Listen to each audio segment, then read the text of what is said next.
live? Oh, let me just stretch. Ah, there we go. It's good to be back. The Nobi Noodle Otaku podcast for March. Big Al Dente coming at you with Nobi Noodle sitting side. What's up, guys? We've got a special guest this month. Hello, everybody. Hi. Hi. Oh dear. Claire. Hi. Yeah. Hey, what's up? It's good to be here. We're glad to have you. Very, very, very good to have you. Well, thank you. Let's get to know our guest a little bit, shall we? I'm Claire. I go by RobotPizzaParty on everything. I'm a cosplayer, a gamer. I like to talk a lot about Fire Emblem on my channel, because that's my favorite series. Noted. I do a lot of con vlogs because I'm on the East Coast, so I go to a lot of the big cons over here, and I like to share my experiences with my viewers. And I also make a lot of posts because that's what I am deep down. Also noted. It warms my heart to hear. Yes. I just wanted to reach out because she's a huge meme. We were related to that. And you're just like, we're jazz up this podcast. And I'm like, what? And then I'm like, wait, am I going to regret asking this? But before I could finish saying that, you're like, me. All I do is bring memes to you for this thing. I don't know. It's my personality. I would disagree with you, but then there was that one time when we were sad, you just came home and you just put on 2 to the 1 to the 1 to the, and the rest is history. So, Claire and Bro, I think we're going to open up this podcast. We're going to bust it right open with Sensor Noise Roulette. Okay. Oh boy. My favorite game. Sensor Noise Roulette for the uninitiated is this little segment at the beginning of the podcast where we decide what I'm going to censor the podcast with sound effects, because some people don't like those naughty words that we use, and I gotta do something about that. So, as always, I go and find 4 sound effects that might relate to the podcast in general, and I'm feeling we're going to be talking a lot about Fire Emblem today. Oh. I went out and I found 4 Fire Emblem sound effects, or sound effects relating to Fire Emblem, that we're going to have our guest pick. So, let's open up with, I think this is her favorite character ever. With Oh, I'm excited. Yes, you should be. Number 1. Have another! That was Crom. Oh, my baby boy. Yes. Have another? Have another. You're going to have another one of those censor beats every time you hear it. Have another what, Crom? Sensor noise number 2. Gods. Crom, once again. Oh, thank you, too. Yeah, he died. That's Crom dying. Oh, there's more. So that was him. No, I like that one. Oh. Okay, good. I really don't want to play 3. Please play 3. Please. Okay, so I don't even know how to say the name of that game on Wii U that's kind of only sort of related to Fire Emblem, but... Oh, Shin Megami Tensei X Fire Emblem? Yeah, that's what I wanted. Then I got some Vocaloid knockoff and boobs. Sharp F.E. We'll go with that. It's Tiki. She's in like every Fire Emblem game, and in this one she's really annoying.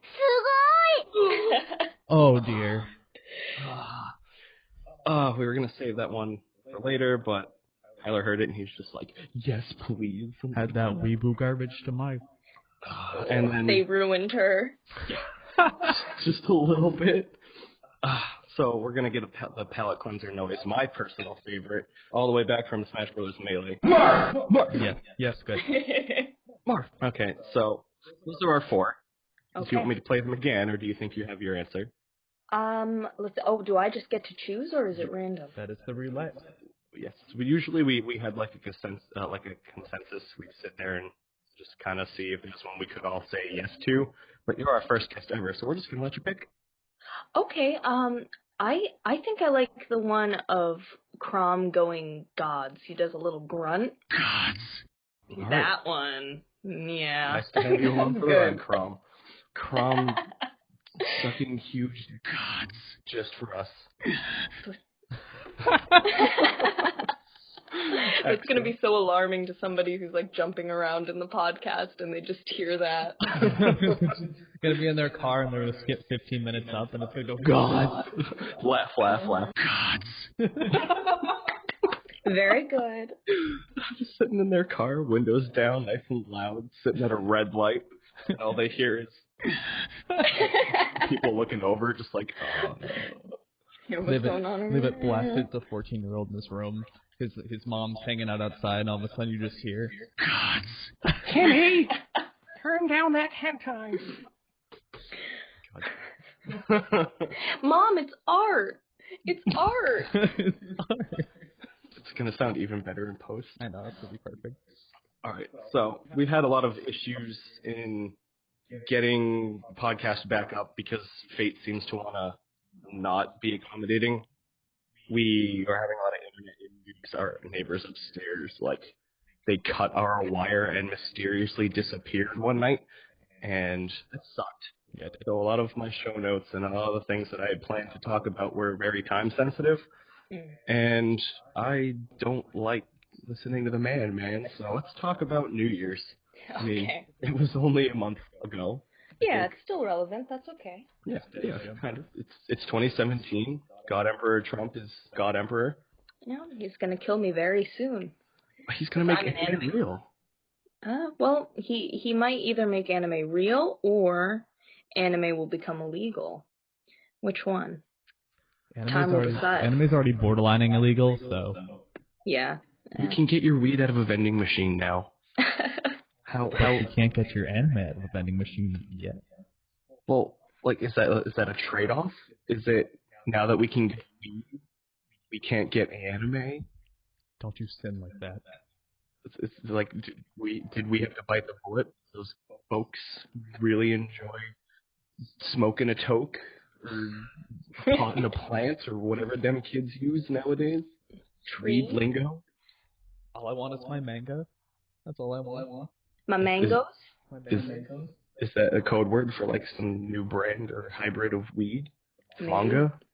You just go up into a parking lot at like 9 p.m. and you're just like, yo, you got the manga? If I have a Gurren Lagann like CD playing in my car, and then I get pulled over by a cop, and the cop pulls me over, and he's just like, please step out of your car, and he searches my car, and he opens up the CG eject, and he just pulls out Gurren Lagann, and I get arrested. That's it. Well, I mean, yeah. Yeah. What about you, Claire? What are you getting pulled over for? Fire Emblem. Yeah, somehow Fire Emblem. She's just listening to her car. Oh gosh. Well, I mean, in the past, when I'm driving, I'll be listening to like the soundtrack of like a Filthy Frank album or something like that, like one of those songs. Give it a pussy, man. Yeah, like that, or there's another one, peanut butter on my balls, let the dog lick it. Lick it. Yeah, so if you get one like that, or the other one where he's talking about how his uncle touches him, like, and screaming about it, like, that would be why. Probably. Oh my god. But That it's would not, be why. it's Filthy Frank anime? No, this is like one of the last things I wanted to talk about today. God, we're jumping around. We'll come back to Filthy Frank.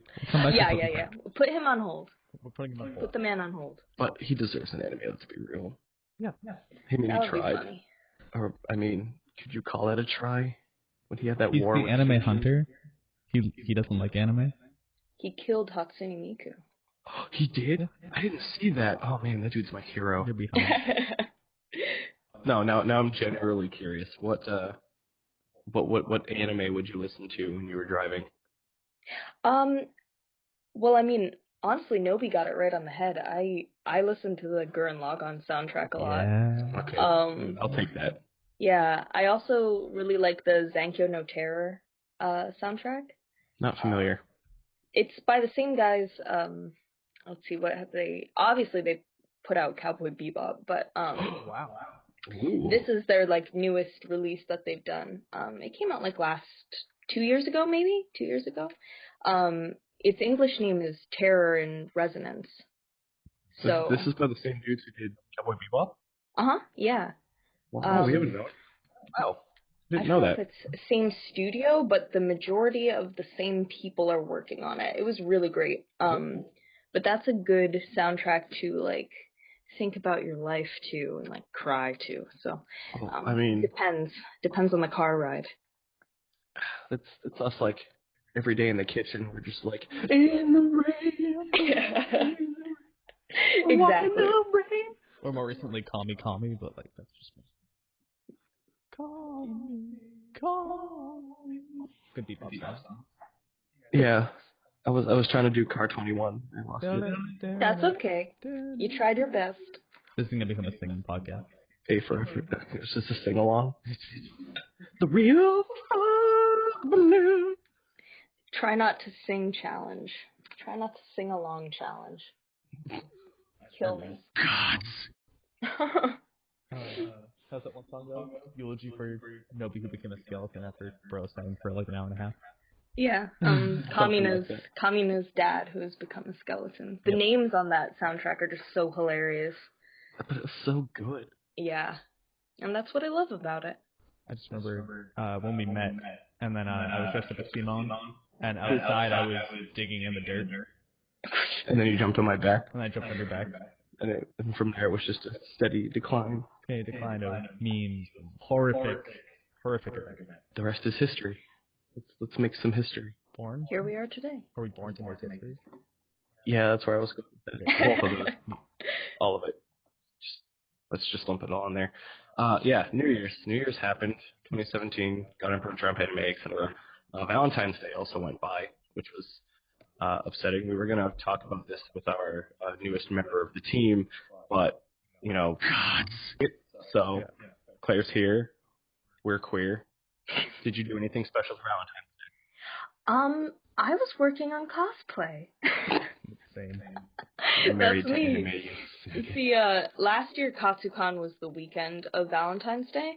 So it was 1 week before, and that was really special because, you know, everybody was giving out Valentines and stuff at Katsu this year as well, but last year it was really, really special, and that's what I would have been doing. Or should I say I would have been this year playing Persona 5. But obviously my date skipped out on me this year. So Yeah, mine did too. It's okay. Yeah. So I was just working on cosplay, but I got together with my friends earlier that day, and there's a really great Japanese arcade that's in the mall by my town. So we were hanging out there, playing DDR, you know, good platonic time. Where is this magical place? It's called Round One. It's in Exton. It started over in California because it's a Japanese company, but it's like Japanese Dave and Buster's. Oh, dude. So this is one of their first. I know, right? But I mean, now we're gonna get them.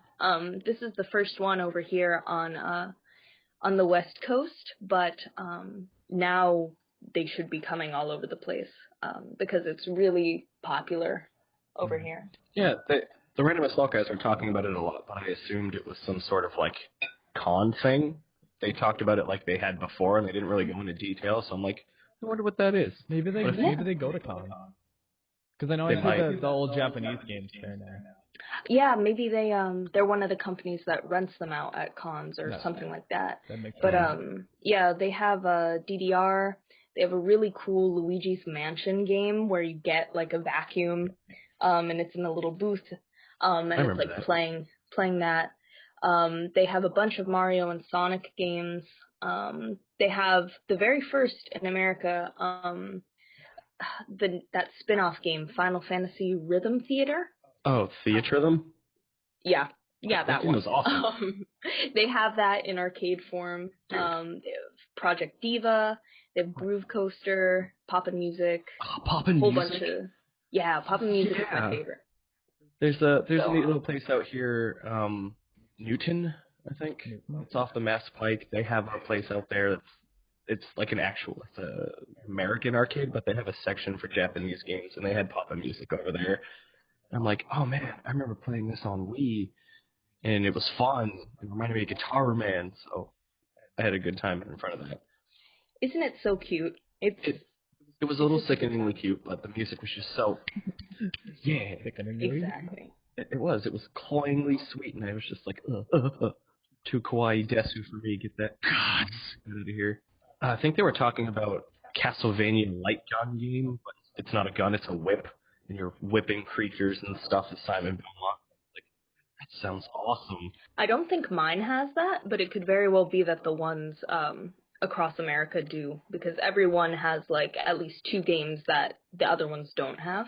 Oh, like exclusives? That's pretty cool. Yeah. Well, it's all about how many systems they're willing to buy, because it seems like over in California they're really confident in their abilities to get in the weeaboos, but over here not so much. So they're kind of starting off slow, but I'm sure that we'll get all of the same games that they have in Akihabara soon enough. I just want to play that Mario Kart version of Pac-Man. I remember seeing that in a magazine a long time ago. It's like, I played that. They have that. They do? Yeah.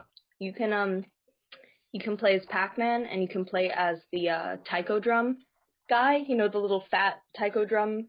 I think his name is Taiko Drum, probably. Taiko Drummer. You know, for the actual game, the arcade game of Taiko Drummer, it's like a rhythm game where you have a big drum and then you vigorously pat and stuff like that with the sticks on the drum. But I guess Nintendo likes them, so he's in the game too, and so is Pac-Man. It's really cute.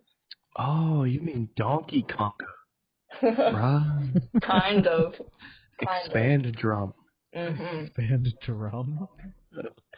I remember they had like Tamagotchi or something in there too, and I was like, what were you thinking? But you brought up an interesting point about what you were doing, and it was working on cosplay.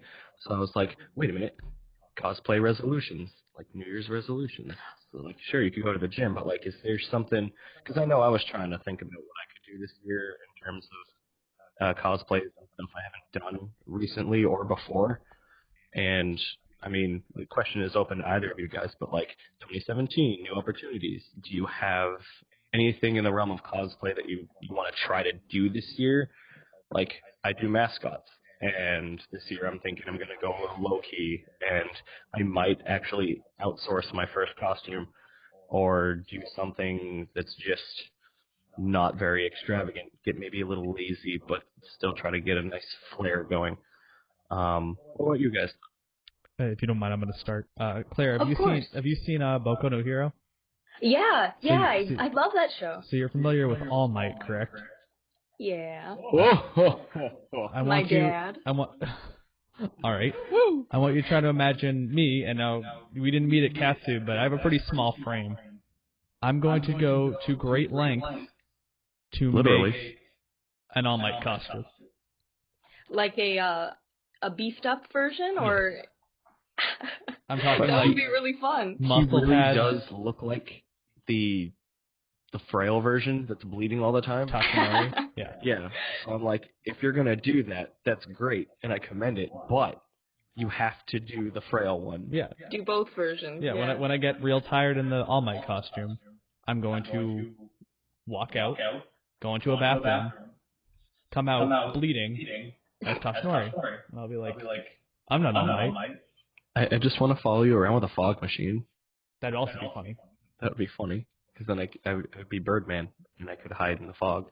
That's true. And then you could disappear, and I could just be like, caw. Gentle cawing. Nervous cawing. Caw.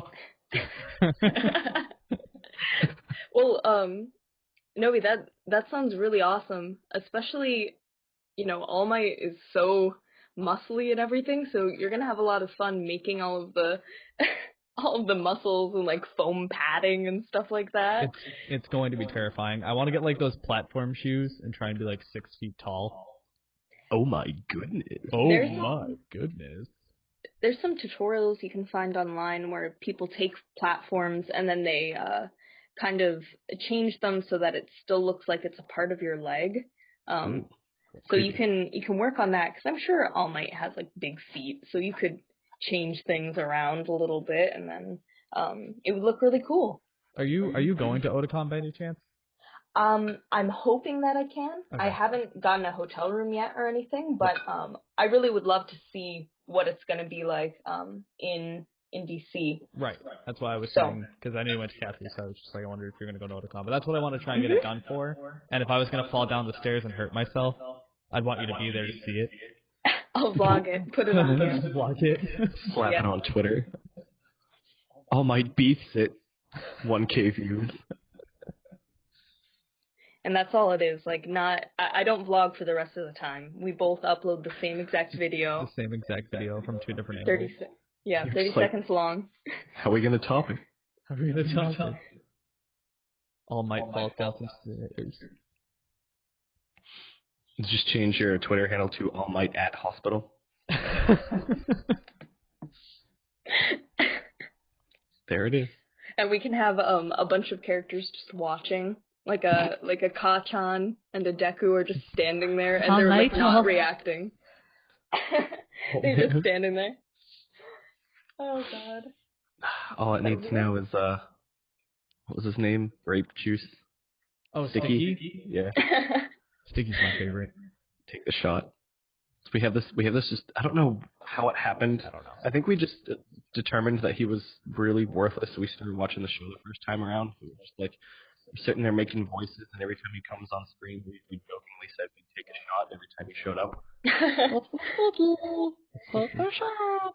Oh, he's such a He's a lot. We saw one at Kineticon, and I didn't believe any of my friends that they were saying that he was there. Oh, so we didn't see it. We were just told. We were told he was there, but he was getting on the bus, and we didn't make it in time. And I was just like, I would die. I want to see the Sticky. Didn't we bring alcohol? To the con? Yeah. Oh no, we were going to the bar. Yeah, that was it. So we said we would take a shot for him. But we didn't see him. It would be funny to see like a like Yaya Han or Jessica Negri like cosplay a sexy version of him. I'd pay money for that. That'd be really good. Oh, it would be really funny. It would be pretty funny though. How's that pasta? Can you hear me eating it? Yes, it's funny.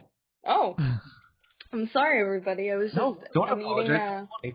I'm eating some pasta with peas. My mom made it for me, and I love her very much. Thank you so much, the Mom. fork clink against your bowl had great comedic timing. I appreciate it. We're gonna do a shout out to Claire's mom. Thank you. Thank you. I love her. Does she have a Twitter? Yeah. Oh no. Maybe I should though. I should make her one. Twitter. Just get her in here. Come on in, Mom. Oh god, this is gonna turn into an episode of Black Mirror real quick. So how'd you make that pasta? Like specifically, how'd you make that pasta? Let's see. Well, it's I don't know pasta names off the top of my head, but it's rigatoni. Oh, elbow pasta. You know Penne. the ones. Penne. Elbow pasta. Is elbows penne? No, elbows are just elbows.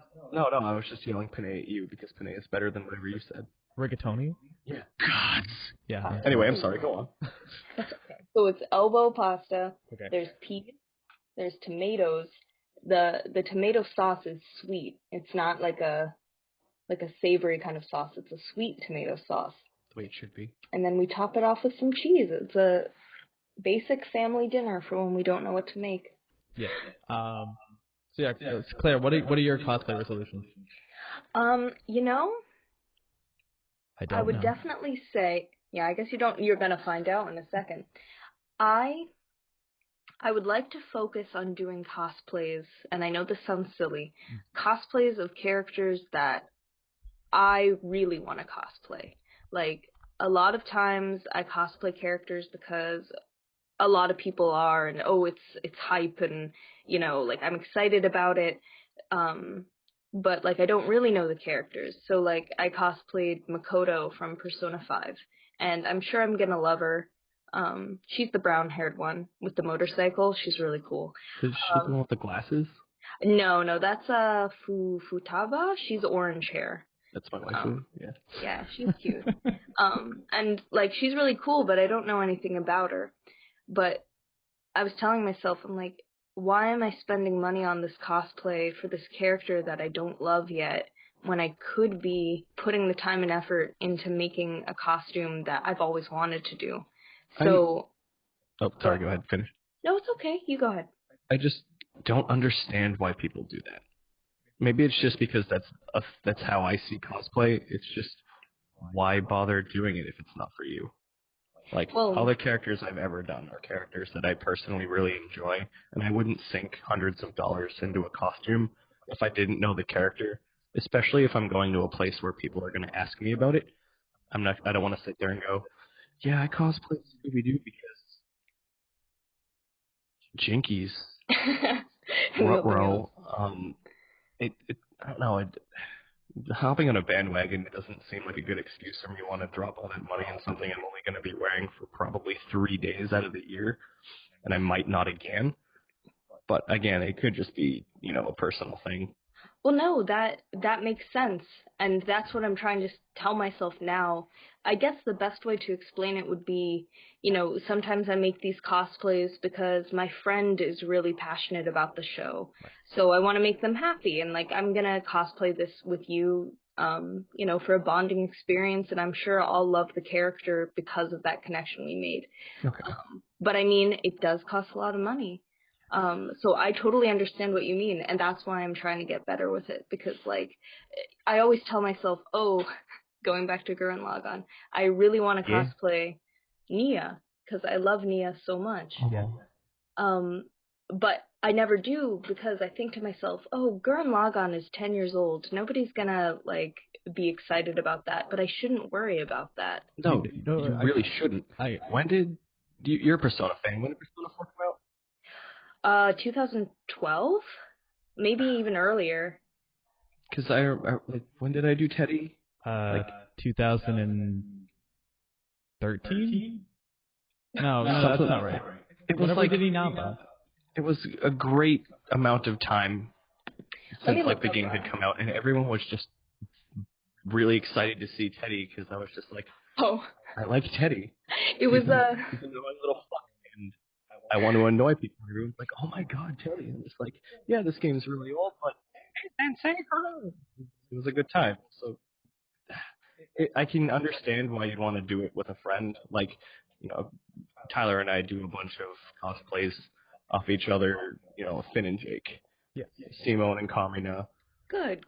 I guess it's like a mutual thing where we both enjoyed the show, and we're just like, we can cover more ground if we both do characters from the same show. So, I mean, more power to you for doing, I don't want to call it a couple cosplay because we're not. We're dating on the cosplay. inside. Pair cosplay. I'm pretty sure people ship us, so it's fine. No, it's not a pretty sure thing. I've heard it from a lot of people, and I don't understand. I love you. Love you too.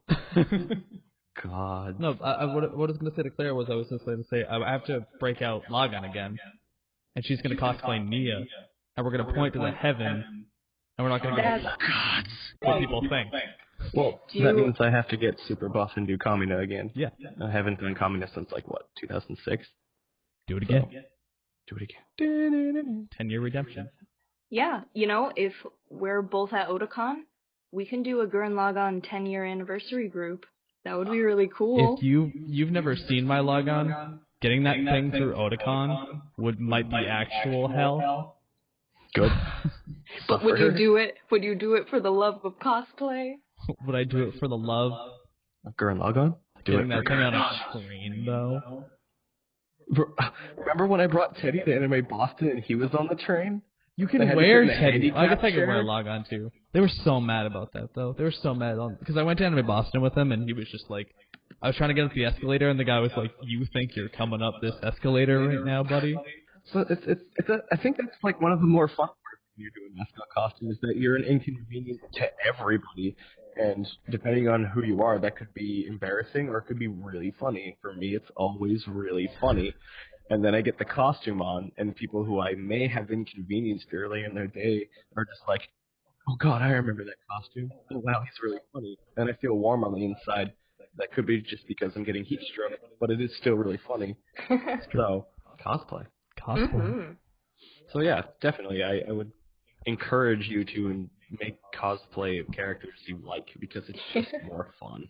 I know that really does sound weird, because at the heart of what cosplay is, it's supposed to be characters that you really love, but I mean, it does happen, though. There's never been a character I've cosplayed that I didn't enjoy being in the costume, It's usually just here's an example. I mean, we had Makoto, but last year I was Totoko from Osamatsu-san. And it was only on its like third or fourth episode when they introduced Totoko, and I was like, I'm gonna make this costume because it's really cute and I want to be the first person who cosplays it. So I like slaved over the costume, and I love Totoko, but I made the costume entirely because I like the show just came out and I was trying to ride on that hype train, but it shouldn't be about that. So that's another one. No, that still works because we liked the character. We did that for Finn and Jake, but we did it because it was the in thing. We wanted to be noticed because we were doing a thing that was currently popular, but at the same time, we liked them for them, and we liked their bro dynamic, and it was, we were feeling that. So it just kind of jived real well, and that's how that happened. But it was more or less for the same reason that you were talking about. So I guess motivators are a big reason. Yeah. Yes. It all ties in. It's just, we're still talking about cosplays, and you bring cosplays to conventions. You guys came back from KatsuCon. See me, I was very busy. HomeCon. I was in the HomeCon crunch. I was home crunch. I was getting ready to go to this convention that I love so very much. Lots of action. Got a lot of photos taken. My costume was really involved. I put on a shirt. I put on some pants. I took a photo of my hair because it did a thing. There were so many people on my TV screen. It was crazy. Really good convention. I would definitely recommend it. You guys went to the not as fun Katsu. Tell me a little bit about Katsu. That was Katsu. Why did it suck? It didn't suck. Katsu was awesome. Like it was my first Katsu ever, so seeing how everyone interacts with each other was cool. It's definitely an older crowd, which was nice. Everyone was really friendly. They liked to network with each other. That was cool. A lot of people shooting videos. Strangers in the hallways were very cool. I'm going to stop you right there, though. That happens at every con. Yep. Literally. I want to know what made Katsu so fun. Give me some examples. I'm putting you on the spot. I'll put Claire on the spot. We stayed in a swanky hotel with people who were there for business in the capital, and they were like, "Who's that kid with the green hair? And why is that girl wearing a bunny suit? And is that a hooker? And your meal's $139. Panic. Okay, so again, this does sound like stuff you would hear on the street or any other convention, but I will give you that because it was in DC. Right. And I imagine it's crawling with a bunch of hoity-toity business types. Yeah, like who really want to know if that's they were selling Trump T-shirts in the hotel lobby. Oh, gross. And I was like, all right, good start. I see him getting a lot of attention, albeit, positive or negative. It could have gone either way, but like if he had shown up at a con, anime would be a mistake. And just the tweets, the social media would explode with the Trump at the con. It'd be like, oh man, nice Trump cosplay, and he'd be like, deported. Yep. He'd go on Twitter and he'd complain about it like a child, and I would laugh really hard, and I think at that point I would wish I were a Katsu. I'd be like, damn, I missed a turning point in history. But I didn't, and you rode Uber. A lot. Yeah, we took a lot of Ubers. Well, we took Lyft. I'm not going to judge one over the other. Lyft was $2 cheaper. I think I took 21 Ubers. So that bill was fun. I could get into why. I don't want to super shit on anybody. But when you have someone in your room who is hashtag incompetent and doesn't bring any money to the con to cover Ubers, you're stuck with that bill. Good times. I don't understand how there are people out there who can go to a convention without cash. Like, conventions are some of the biggest money sinks I've ever personally been a part of. You lose a lot of money at those. Yeah. And for you to be able to go in without money takes a lot of balls. And if you sit there and you think you can rely on your friends for the entirety of those 3 days, they better be some really good friends. Right. You better be, like, moving. Like, you're never going to talk to these people again because, like, it's dangerous. Well, like, I consider, like, if it was you and you were flat on cash or something, of course, I'd be like, yeah, I'll cover you for some. But, Well, like, yeah, but none of like, them? Maybe, like, halfway through the con, I'd be like, crap, I ran out of money. You want to help me out? Yeah. But, like, to go to a convention the Thursday of the con knowing full well your wallet has $0. I'm kidding. Like, I'm sorry, Claire. I'm not kidding you when I say literally we sat down for breakfast that morning and complained that it was $25. I lost my mind. If you don't budget for a con, and I can't say in today's day and age because I think conventions have just always been expensive. Yeah. And if you just go in there without knowing that, or you're just being ignorant, I don't even know. You get some people really getting mad at you. Yeah. No, I gotta say it. God's mad at you. Yeah, exactly. I feel like you need to have at least $100 on you. And I mean, did these people have a ticket? Did they buy tickets? Yeah, they bought tickets. Okay, because I know, pro-con tip, if you don't really care about the dealer's room... You don't need a con pass. Yeah, everyone lobby con this one. Yeah. So, I mean, there you go. If you really didn't have the money, well, then just don't get a ticket. Right. Enjoy the outside and the photo shoots, and then use that money to help pay for food and for the things that you really, really need. Well, it's also like if you have prior of like actual life engagements, like you've got bills coming up, or something equally as important that you have to pay comes up, and you still think you can go to a con, like you've got something that taps out. I don't think so. No, but there are people like that, and it's irritating. Yeah, it was pretty irritating. I got like an hour of sleep one night. It was great. I was kind of hoping I would see you that day, Claire, with like the bags under my eyes. It was awful. You were just like, who are you?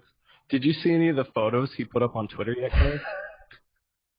Let's see. He sent me a couple, and like he did Spike from Cowboy Bebop, and the costume I've was seen great. that. I really liked the costume, but the way his makeup was done up made him look like he was a corpse that somebody touched up for like the open casket.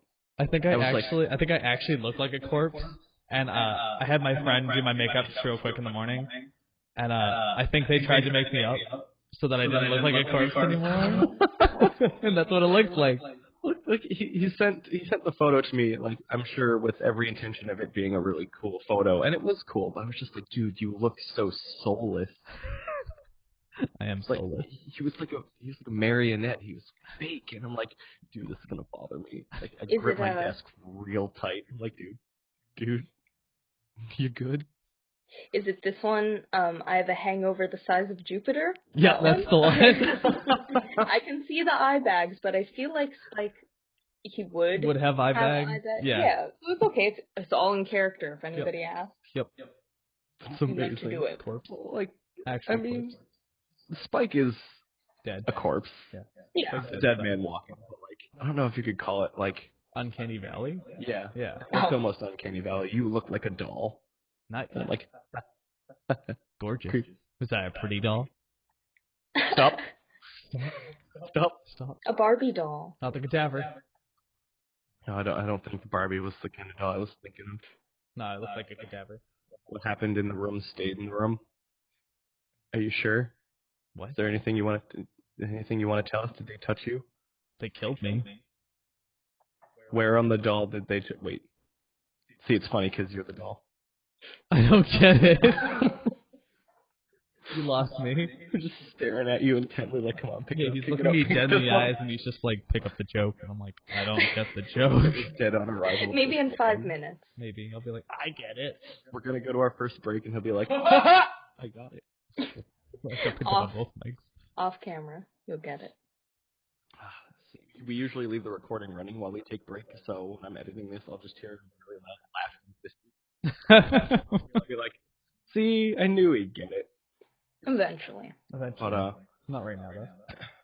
I don't know, is there anything else that Katsu, either of you guys that you want to throw at me? Try to convince me Claire, tell me about your Katsu experience.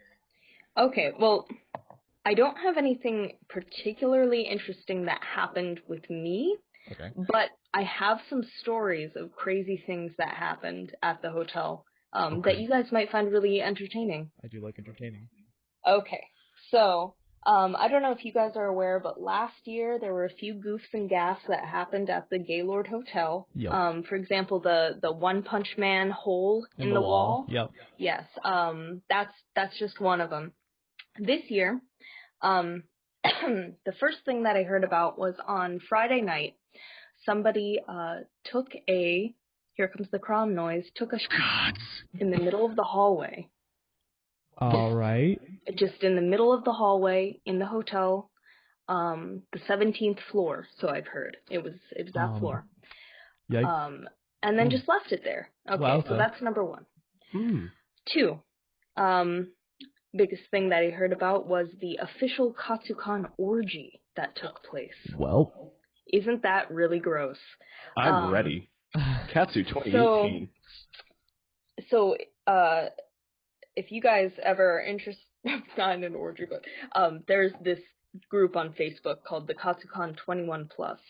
And in that group, they talk about these things. It's interesting. all right. So a few days after, this was yesterday, I'll read the post aloud.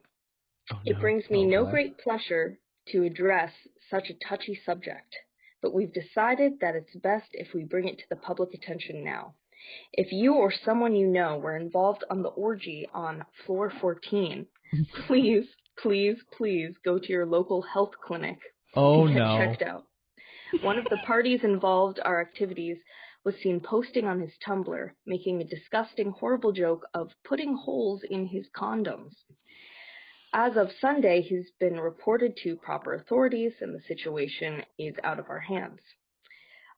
Then the other thing that was also brought up was starting a Katsukan missed connections thread. Who is the girl that shoved a lava lamp up her ass while at the orgy? What is wrong with people? So both of those events took place, and I think that that makes for a good Katsukan right there. I want to know who this girl is. Wow. Damn. It goes from fire to lava lamp Mm-hmm. Where do you to where do you orgy go from this? to on the floor. I was gonna bring up that one person at AAC who vomited on the. Oh, in the elevator. Yeah, we know who it was. Yeah. But like compared to this is nothing. Yeah, this is Yeah, it's pretty bad. that's Damn. a PSA for all you listeners out there. If you're going to that Katsukan orgy, don't. Don't. Don't. Now I also heard. Okay, so this one wasn't themed, but another cosplayer YouTuber, you might know her. Deja Vu D is her name. I do know Deanna. Tyler's favorite. Yes, Deanna. She had mentioned, was it at MagFest? At MagFest, there was a specially themed Yuri on Ice orgy. Oh dear. You had to be in cosplay. 20-year-olds touching 15-year-olds. No. Well, the thing was, you obviously had to be of age, but then also you were not allowed to cosplay as the younger Yuri. Yurio? Oh my god. Yeah, you couldn't be Yurio. See, I told you nothing good would come of Yuri on Ice. I told you. This is what happened. So, yeah, this is what's going on at cons now. And particularly we had some good events happening at Katsukan. I'm gonna tear up. I'm laughing so hard. Wow. Who would ever think? And I thought Hitalia was bad. I bet there's been a Hitalia orgy. No, don't tell me that, Claire. Say it isn't so. Oh, I'm laughing. I'm gonna cry. Hold on a minute. A+. Gold. Well, would you like me to tell you some actual good things about why you should go to Katsukan? Yes, please. Well, I think it was more of I was trying to push Nobi to Tyler to start thinking of reasons for conquest. Because like you're supposed to talk about the things at conventions that make you want to go, and I'm always looking to figure out if there's something at a convention that only happens at that convention that would give me a reason to want to drop my money into going. sometimes I want to see voice actors that I enjoy, but rarely do the good ones ever show up. Like, I'm still waiting for Richard Horvitz to come back. But you know what I mean? I mean, the cosplays were like god tier here. I did hear that, though. Yeah. I did hear the cosplay. I mean, where else are you gonna get a on the floor? Where else are you gonna get an orgy where people poke holes in condoms? That's what kids do, and they make me sad now. Kids poop too. What do you want? Yeah, but I know, but like, I'm sure the guy who took a poop on the floor was of age, which is sad. A prankster. Yeah, Prankster is what he was. You got pranked, Katsucon. It was Soflo Antonio. Excuse you? Soflo Antonio, it was him. That was his name? No, I thought you guys... know who took the poop? We DNA tested it. We don't know who... Yeah, I wish we knew. I was like, wait, we know his name, we're gonna call him out publicly? No. I'm sure within the next few weeks somebody will know who it was. Yeah, I'm sure I'll be all over their Twitter. Should I have Crom censor that guy's name? Well, that wasn't his real name. That's, I was making a reference. Who is Sunflow Antonio? Do you watch H3H3? No, not as much anymore. I used to. He made a video on him a few months ago, but he's a prankster, one of the prankster guys. Word. Okay. Word. It's okay. Prankster. Didn't work as I planned, but that's okay. That's okay. See, then Sofo Antonio could learn a thing or two from the guy who pooped at Katsucon. I'm sure. You want a good prank, man, you just find a hotel floor and you deliver. That's a good prank. Deliver the goods. Deliver the goods. You know my stance at cons, 4 cons at this point, I'm sure, but please enlighten me. Tell me some other things. I have a few things. I do like a few things. A few More than things? one thing. Well, for starters, the hotel is absolutely amazing. Yeah. Definitely the most beautiful hotel I've ever stayed in. I was so happy that I got an actual room in the hotel. I would certainly hope it's good, because I'm really tired of the goddamn crack jokes that come with it. Crack? Yeah. No, like gay lord, haha, funny. Stop. If you can get past that, it's a beautiful hotel. And it really has a lot of great opportunities for cosplayers because of this indoor atrium section that has all of the plants. There's like a stream going through the hotel, so you can go sit on the water. And do the village and everything, dude. Like, it's crazy. Yeah, it's really nice. And there's a bunch of different cool hallways that have awesome lighting in them, so there's a lot of opportunities for photos. And I think that's the main attraction of it all, because it's just, it's a beautiful place. So the venue is nice. Mm-hmm. Yes. Okay. And it's right on the harbor, too. The harbor's really nice. Mm-hmm. Here we go. I'm gonna do that. We got some really good pictures of painted Lady Katara. Elaborate on the Ooh, water shot. Oh, there is an actual village. Yeah. It's a mini village inside of a hotel. Is this like a shopping district right here in the middle? Well, some of them are shops, some of them are... Yeah, they're all shops. Yeah, but nobody goes into the shops because one of them is like American themed and the other one is a very expensive boutique that sells like stuff that a mom would buy. So, not for us. Maybe there are moms there cosplaying. You don't know. That's Deanne. Well, I saw a few. I saw a few moms, and I'm sure they go in, but it's not something that I really nice. Mm-hmm. They have a boat in the lake in this photo. Like, how'd you get a boat here? Good lord. Yeah, this place is nice. I would like to be there at some point. Like, I think earlier, it was like the end of last year. I had gone to, well, we both had gone to Mohegan Sun for the first time, and that blew my mind. Yeah. It's like, damn, that's pretty. So this is like that. Mm-hmm. It's really phenomenal. So if you're watching on the YouTube version, I'm gonna put some photos up if you've never seen this place before. I'm not sure why you wouldn't have, because I'm sure you use the internet way more than I do, fellow listener. But yeah, there you go. Place is swank. Mm-hmm. Mm-hmm. Bar, yeah, okay. Went for that. How much? The bar was a little too expensive, but yeah. No, how much? The How whole much place for- is pretty expensive. How much for a drink? $16.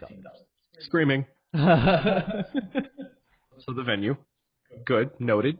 Anything else? Or am I stretching you too thin? Well, you know what I will say? This one's sappy, but because there's so many people, there's a lot of opportunity to make new friends. So, like, Aww. I went to a lot of the Fire Emblem meetups, and I met so many people. Some people are from California, and they came over. I met a lot of Camilla cosplayers. I was happy about that. No! Why are you doing this to me? There was a bunch of Tharjas. It's kind of like when you're at Katsucon, you're a big family of 34,000 people. And, everybody knows about the different weird things that have gone on, and then it's kind of like when you go back home and post about it on Twitter, then you find everybody else that, like, oh, when the lava lamp got shoved up, I was with this person. Friends. Where were you when the lava lamp happened? Yeah, exactly. No. I mean, you struck a chord there. I'm a fan of the sap. I do like sap. We always refer to our HomeCon AAC as like this giant family get-together. So, albeit with a lot less people, that does sound like a place I would feel at home at. I would don my Saturday finest, get Teddy in on there, go make some friends. Guess there's Who cares, am I right? Maybe next month, then you can talk about it. No, it's good. Like, I think perhaps I would give it a shot. So maybe next year, bro. And you'll be paid for the resort hotel, because then we can actually stay where the elevators are. And I want to spend $21 on Uber. Oh, God. Hey, full circle. Yeah, there's a lack of Fire Emblem going on, and you brought up Fire Emblem. I feel like we've exhausted Katsucon. We should talk about Fire Emblem, because it's like part of the reason you're here. You didn't even ask what she cosplayed? How dare you? She didn't bring it up. I guess I didn't. Well, for the first day I was Mozu, who's Donald 2.0. Yes. Because Mozu's really cute. She's a useless unit, but I think she's really cute. So, I cosplayed as her. Then I was Makoto from Persona 5. And if you guys don't know, she's got brown hair, red eyes, motorcycle, and her cat suit is like black. Anne is the red leather suit, and then Makoto, she's like the student council president. She's everything I aspire to be. God bless her. Madam Vice President? No, stop.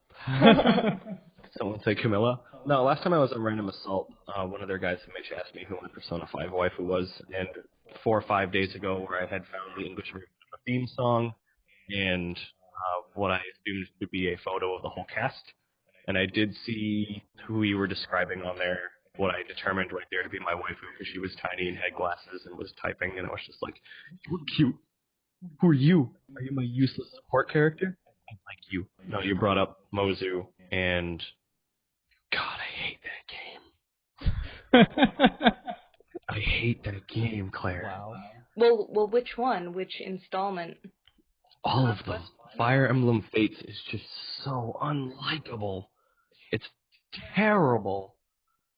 I only liked just the way they wrote all the characters. There were a handful of them that I enjoyed. The story was uninspired.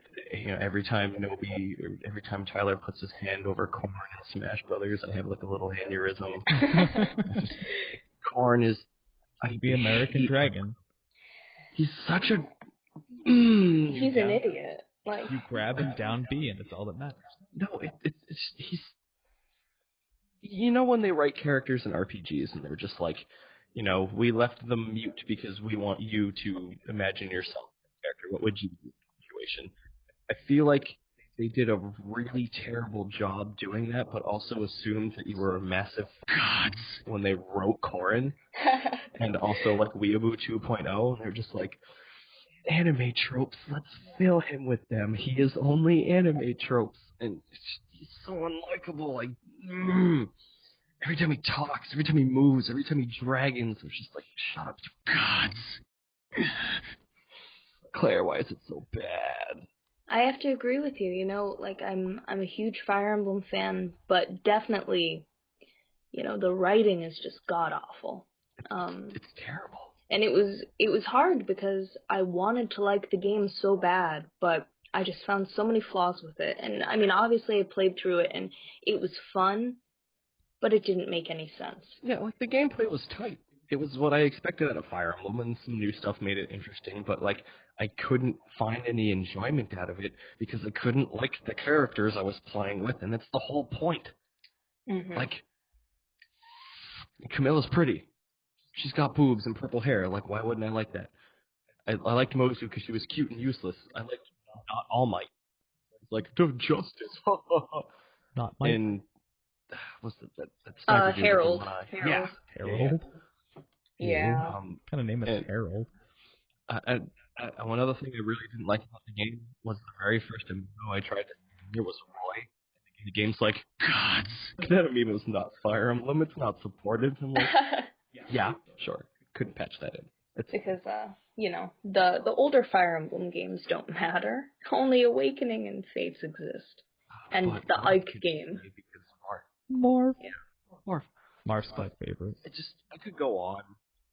And, we're pushing an hour. Like, maybe I'll keep going when we get back from the break. But, like, it was just so unlikable. I couldn't, if you asked for specifics, I could probably get into it. We made a mistake with waifu petting. Take that back. I sat there in Corn's room talking to a unit, and they gave it to you anyway.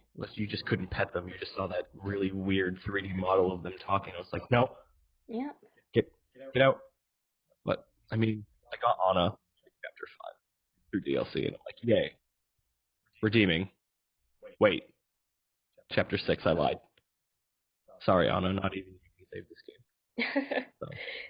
Anna is pretty great, though. She is my favorite next to Marth. Like, those are my two big Fire Emblem characters. Marth. Whispers gently, Marth. I put a lot of time into making sure I could marry her in Awakening. She's fantastic. Could you marry Marth? No. Oh, well. In Awakening, Marth was a card. Aww. Like, you could, his DLC, and you could have him join your army, but, like, he's like this weird glowing blue doll of Marth, and he's just like, I have no support with him. I'm doing fuck, and you can always count on me to get the job done. I'm like, thanks, Marth. I wish you could marry Marth. I would Same. marry him. Yeah. It's 2017. I'll marry the Marth doll. Get to that for Christmas. I really liked how you could get a Ike's son Priam in Awakening. Did you ever get that? Did you ever get him? I don't think I did, actually. He's such a freaking tank. He's your gift, your reward for beating that massive 50-on-50 army battle. Oh, okay. Yeah. Oh man, he's got Ike's sword. He starts throwing it like a javelin. He's just chucking it everywhere. It's really funny. It's better than Fire Emblem. I would definitely say that, yeah. I mean... that one character, Priam, is better than the entire game. I'll have to play that, though. I haven't played all of the DLC that was available for Awakening. A lot of it was free, I think. It was, yeah. I just didn't get around to it, but now I'll have better to. Game. Yeah. But I mean, game aside, are there any other characters from Fire Emblem? Crom. Across any games that you would totally cosplay? Crom. Crom. Please cosplay Crom. I would love to cosplay Nino. I really like Nino. She's in Fire Emblem Heroes, if you haven't seen her. She's a little mage girl, and she's got green hair and a purple cape. Is she new? Oh, no, she's from one of the old games. Let me look it up just in case. She's in the same game as Jafar. And they were like a shape. Yeah, Jafar. Fire Emblem 7. Jafar's in Fire Emblem 7? Yeah. Exactly. Yep. Man, he's trying to find that lamp. I'm trying to remember I'm sorry, what Claire. 7 was. No, it's okay. I wish I knew anything. There's some... No, it's fine. I mean, I haven't played all of the Fire Emblem games yet, but I did play Fire Emblem 7, so that's why I know those characters. But, yeah, I would love to cosplay Nino. I really like Erica. She was just added to Fire Emblem Heroes, but, Erica, she has blue hair. She's a Pegasus Knight. Oh, I thought you meant the one from Sacred Stones. Oh, never mind. I'm sorry. I was getting her confused with Sheeta for a second. I'm a fake fan. A fake fan? Sheeta and Erica look a lot alike because they both have blue eyes, blue hair, all of that. But Erica is a sword user, and she's from Sacred Stones. Yeah, with the bright yellow armor. Yes, that's her. Sheeta, who I'd want to cosplay too, you know, she's Marth's girlfriend, wife, whatever you want to call it. Marth. Yeah, and Sheeta's a cutie, and she's a Pegasus Knight. She was in a Sharp Fire Emblem too, or Sharp FE, whatever. Yeah, and her design in that is actually really pretty cool. I wouldn't mind that. I don't hate that game. It was just a lot. Yeah. Like. But I really feel like, you know, it wasn't a Fire Emblem game, it was a Persona game. But luckily enough for me, my favorite fandoms are Persona and Fire Emblem, so it worked. It didn't work for everybody, but my friends and I still liked it. I just wish Tiki wasn't so annoying. Yeah, I mean, they made some mistakes. Yeah. To folks like me, it just spun off a little too much and had Crom in the corner talking to you, which was funny, and he's all like, "Have another!" So that was pretty cool. God. But we're gonna break. Okay. Oh, boy. And stretch. Oh, my legs. Mark!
Welcome back. We're back. Okay, so remember how I said I didn't like the internet?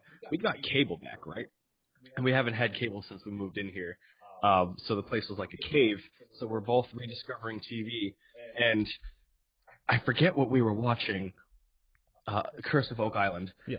So it's on History Channel, and then a commercial for CLR comes up. It's the chemical you use to get rid of rust. God. Yep. And I was like, cool. Like, whatever. Then they go to great lengths to tell you to follow them on Twitter. Yep. And I'm like, why? Because they have a Twitter. But no, I'm on. Hang on, I'm on Twitter right now. I want to know what they talk about on Twitter. I want to know what this bathroom cleaner chemical has to say on Twitter. It's so important. I really hope they have more followers than you. I'm gonna lose my mind.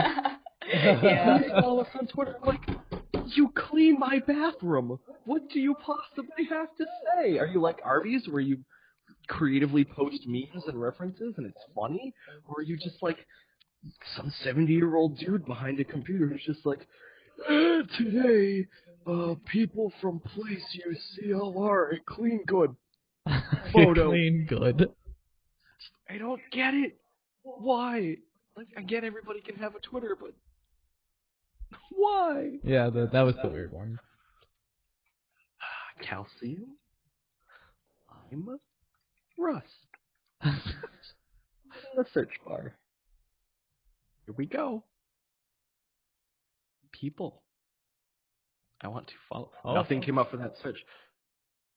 What? Maybe it was a hashtag? Did they waste my time? No, because they like follow us on Twitter. Right. But what was it called? Maybe it was like an abbreviation. I thought it was CLR, but it doesn't come up. Were they just... Oh my god, they're there. CLR, yeah, the cleaning. Our design helps tackle the toughest cleaning problem. Why? What do they say? Let's last tweet. 2,573 people follow them? Woo! You get some catching up to do there, buddy. Why? You cracked me up. That's great. Oh, they posted it for Valentine's Day? Old people! Yeah, old people. I God, called it.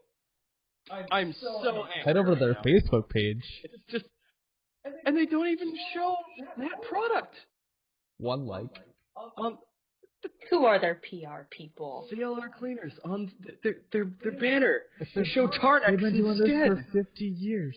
This is important. Go follow CLRL Cleaners on Twitter. Let's see. Let me go look them up. This is Twitter, right? You're on Twitter right now too, right? Yeah. It's just CLR cleaners, CLRC in caps, and then Okay, got them. Yeah, like.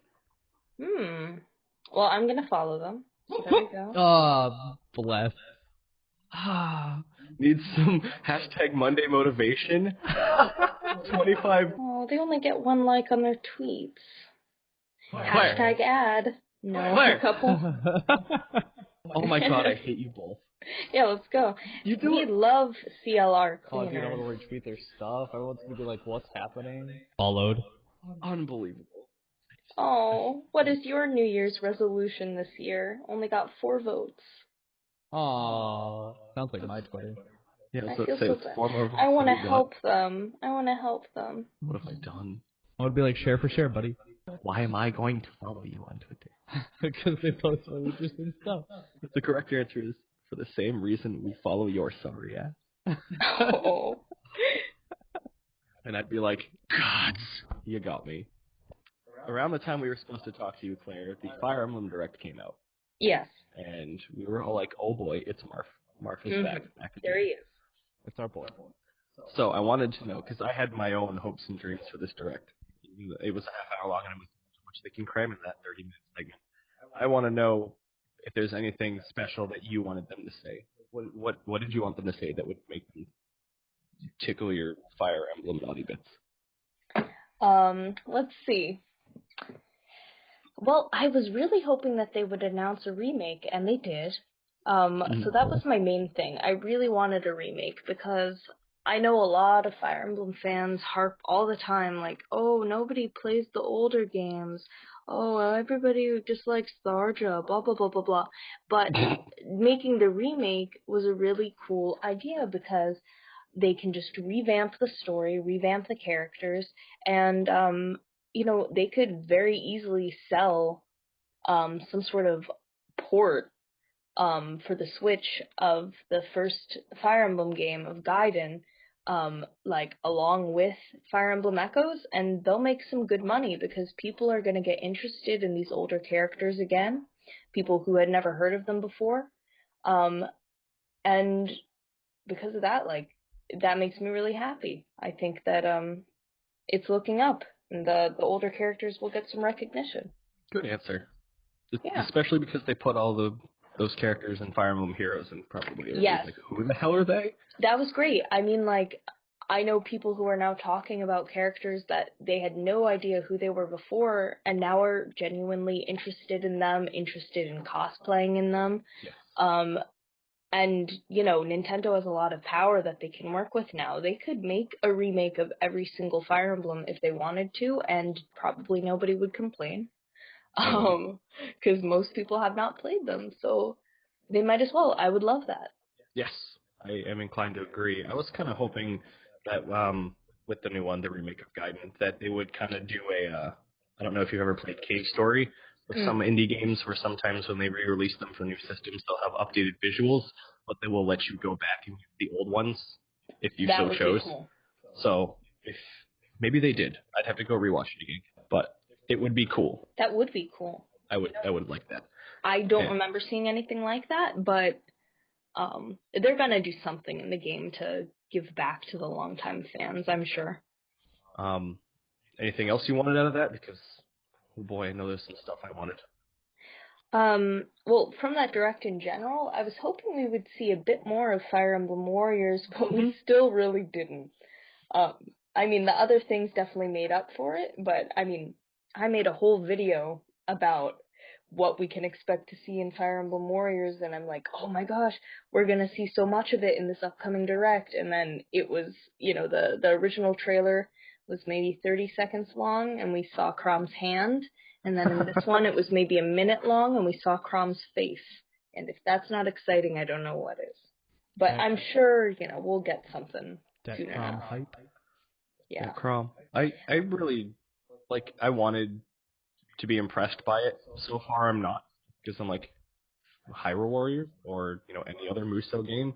I also kind of wanted them to have Marth up front instead of Crom. Not that I don't like Crom. I really like Crom, but Marth. If you want me to buy a Fire Emblem game, you put Marth up there. You put Marth, yeah. He's the poster boy. He is. I was playing Melee back in 2001, and I had no idea who the gods this Japanese dude was, and, we found out later who he was, and I was grateful for it, and I've been a fan ever since. And he was kind of hot. Marth. So it's just like, give me more Marth. I enjoy Marth, and I don't know about Tyler, but I think you were playing Melee back in the day, too. Yeah. Perhaps you thought the same way I did. And I put on a blue wig and a cape, and I made a huge joke, and I got called Marv for a year and a half. You sure Thanks, YouTube. Thanks, YouTube. You cracked me up, little buddy. I'm going to put that in the YouTube version if you're watching. There's that button. You see that button? It's trying to get you to go watch that episode where Tyler dressed up like Marv. And then everyone at the con was like, Marv. Is that Marv guy? Marv? That blue man. You have to make an effort to pronounce it with an F. Yeah, it's not a TH. Marv. Marv. I wanted them, personally, to go a little more into that Fire Emblem pinball. Oh. And I was intrigued, and I wanted to know a lot more. I haven't been able to dig up any more information on it, but, I mean, hey, if you want Marv in shiny ball form, I'm thinking you'll get your chance soon. Well, was that just speculation on what the Fire Emblem app could be, or was it its own entity? I think it's its own entity. I think it's like an actual pinball table. Oh. I don't know any other details. That would be so cool. I would buy that with my money that I don't have, but I would buy it. There you go. That's the spirit. I would get one. Really cool.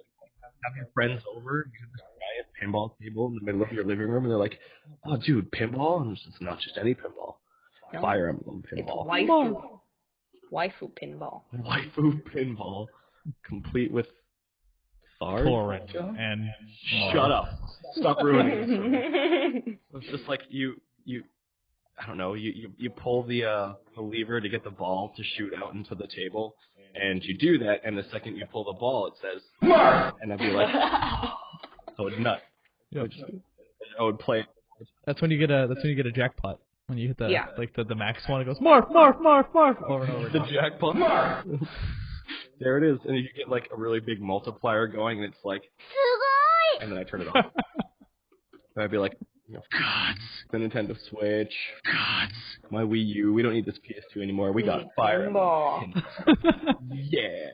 If I learn any more, I'll hit you back up on Twitter and be like, I found it. And then we have to do I don't know if you call it a Let's Play, but we all had to play Fire Emblem Pinball. We have to stream Fire Emblem Pinball. Live Fire Emblem Pinball. Good. I know we touched on it a little bit before the break, but Fire Emblem becoming too anime is something that is concerning to me. Like, saw a little bit of that in the direct. The fact that they got Yuri Lowenthal to voice the whole thing. Yeah. Made me very angry. I feel like it's pandering, but you need to do stuff to keep your IP alive sometimes. So, I mean, I get it, but I don't have to like it. What are you thinking? I mean, there technically already was a Fire Emblem anime. The one with Marth. Yeah.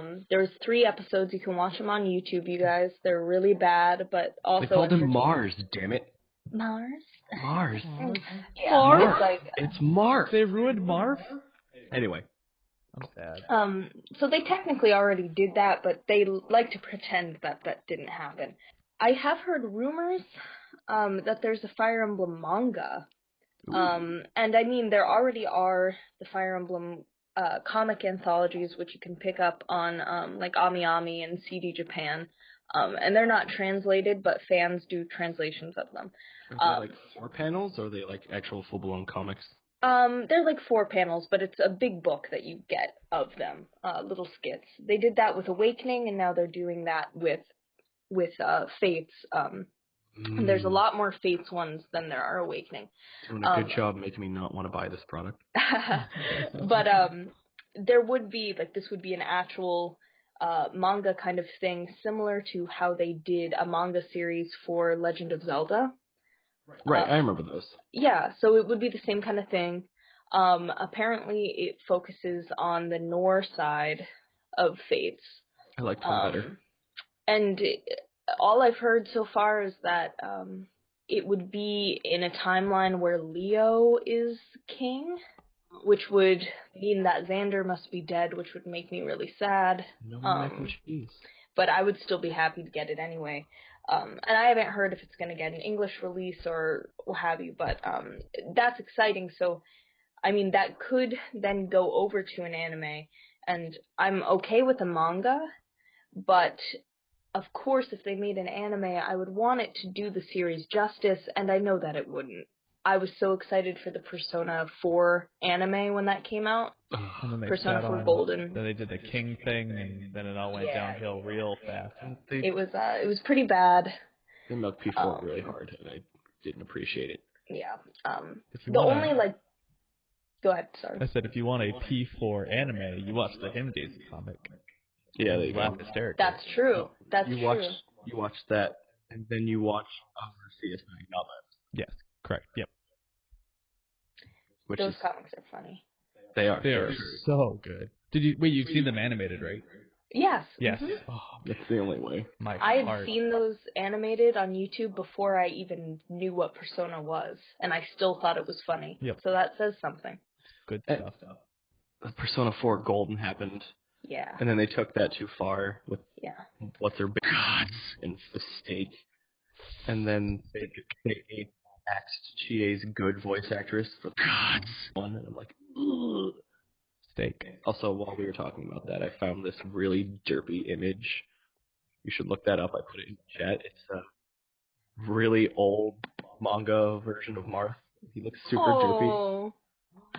I don't have this in my collection yet. Let me go check eBay. His little derpy face. I didn't know that existed. What does that say? Fire Emblem Manga Theater? Yeah. Or Coma Manga Theater. Emblem Manga Theater. He looks so derpy. If anyone is curious, they can just go Google Fire Emblem or Coma Manga Theater. Coma. In a coma. Martha's in a coma. Well, when you look up Fire Emblem manga, you get the Fates and Awakening ones. So if you'd ever be interested, I'm seeing the a art lot is of pretty nice. Fates, and it's irritating because I don't want to look at Korn. Like, I actually feel a lot of disdain for this character. He makes me very angry.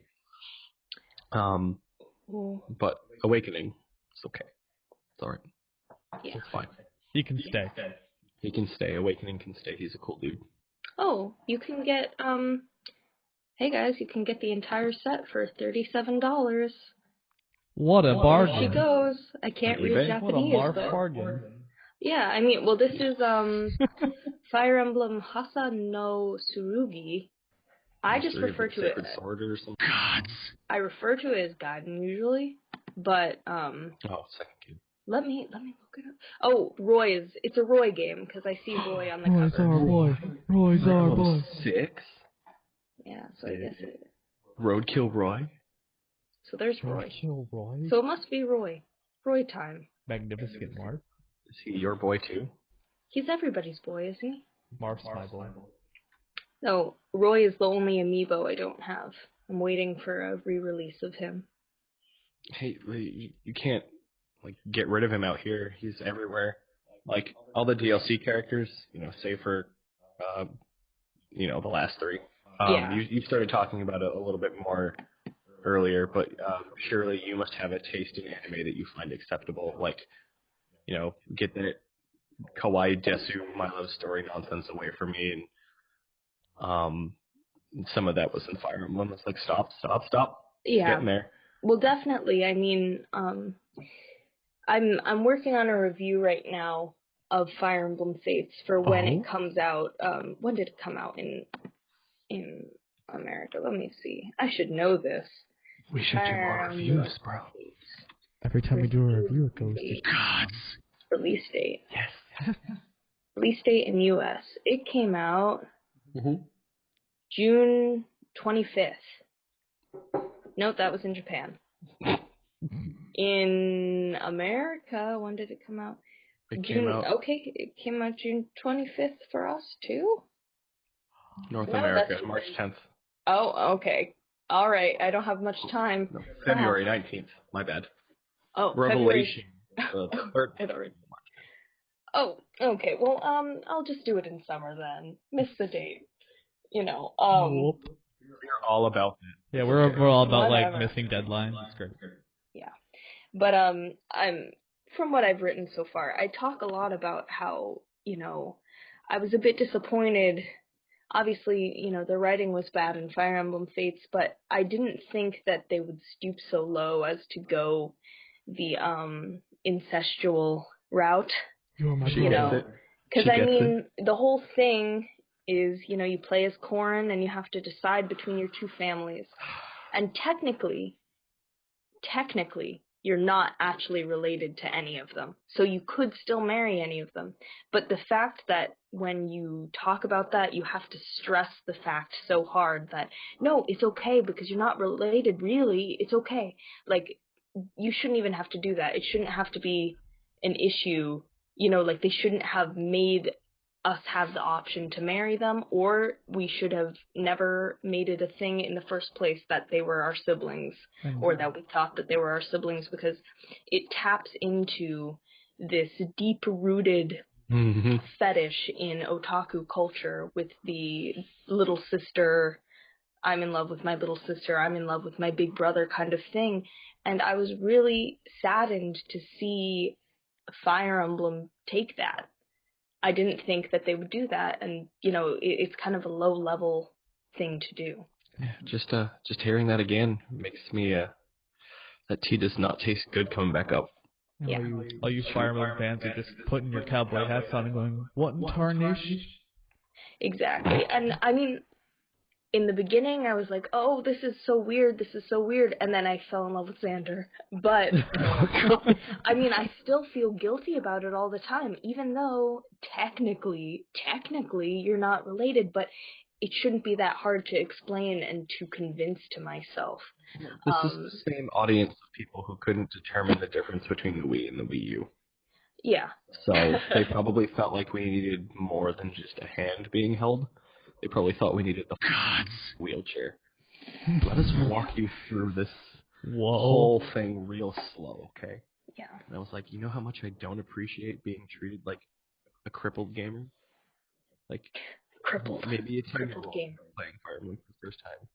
It's not okay to marry your sister, but this is a video game.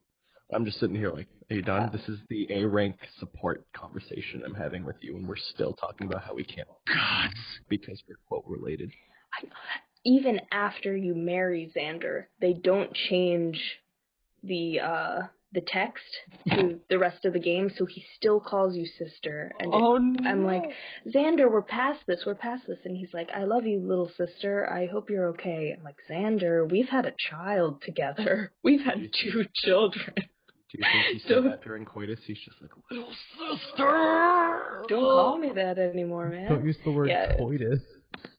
No. No. He's gonna call you little sister. That got him off. That's what I wanted to hear this And then morning. you fed him mac and cheese. That's a great way to end the night. Xander using the word coitus. Can he? Who voiced him? I'll send him a tweet. Please have him come to the next con and be like, can you say coitus for me? And he'll say it lovingly for us. To my little sister. To my little sister. Enjoy the coitus. Well, still, I want to know, where do you draw the line when it comes to like anime, even outside Fire Emblem? You mean like when I'll stop watching because it's too much? Yeah, just stuff that you find irritating. Like we've talked about it ad nauseam, but like Tyler Gates tries to get me to watch My Love Story and Slice of Life and stuff like that. I'm just like, that's a big no-go. Yeah. Like, even the shonen stuff, which I used to enjoy, I find myself, it's like treading on thin ice because it repeats itself too much. Yeah. Like, you know, My Hero Academia was, you know, it felt refreshing, but it is still like ground we've tread before. Yeah. I mean, I understand that. I really liked My Hero Academia, but I understand what you mean. Yeah. Well, I'm weird about the anime I watch because I like to do a bit of research beforehand. Okay. I like to watch something that makes me think. So, like, some of my favorites, I like to watch shows that make me think. My favorite anime is Gurren Lagann. Excellent. You don't think, you just punch it. Gurren Lagann aside, but my second favorite is Zankyo no Terror, which I talked about before, but that one is a real great intellectual anime. And I love Neon Genesis Evangelion a lot. And then from this year, my favorite anime of 2016 was Flip Flappers. That's one you were telling me about on Twitter, right? Yes, that was fall season. And I guess that would be a good example to talk about of what I like in an anime and what I don't like. Flip Flappers was a work of art. They were very inspired by Studio Trigger, and Studio Trigger is like, their animation is so amazing. Their action scenes, the colors they use, the expressions, everything is great. You made me want to go look it up because I was generally curious, and the images I got in the related search was just like, were we talking about the same thing? Looks like some party full gods. Yes, me.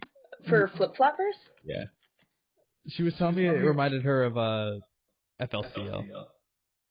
Yeah, it's like Fooly Cooly. But here's the thing, it looks like it's gonna be crap, but yeah, it does. Excellent. Get those eyes. You can't see the face I'm making, but there's a girl with pink hair and rabbit ears biting some girl with purple hair and rabbit ears. Yeah, that's Paprika and Coconut. They're great. Just give it a watch. The reason why that's like that is because in that show, in every episode, it's kind of like Space Dandy, where they just kind of go from scenario to scenario. Right. Okay. So they get spiraled into different worlds. So in that one, it's like very Alice in Wonderland themed, but it's so trippy. Like, if you were on acid and you watched this, it would be great. Maybe. Like, she's holding scissors and they're embracing, and this one she's got like a shell and looks like a poop, and in this one they're lying nude together. Like, okay. I mean, yeah. Okay. Well, you should watch it. You should. But I like Space Dandy because the first episode, my God, died. I'm like, that's a really good short series. And I've never watched an episode since. Like, they all fucking died, and I'm like, it was almost like a little movie. And to watch more would be crime. a sin against the show. Yeah, it's a crime. Well, hey, if you like Space Dandy, you'll love Flip Flappers. Do they die in the first episode? Kind of. This one they have Fantasy Star Online armor. Is that a giant pair of scissors? Is she Kill a Kill? Is she Ryoko?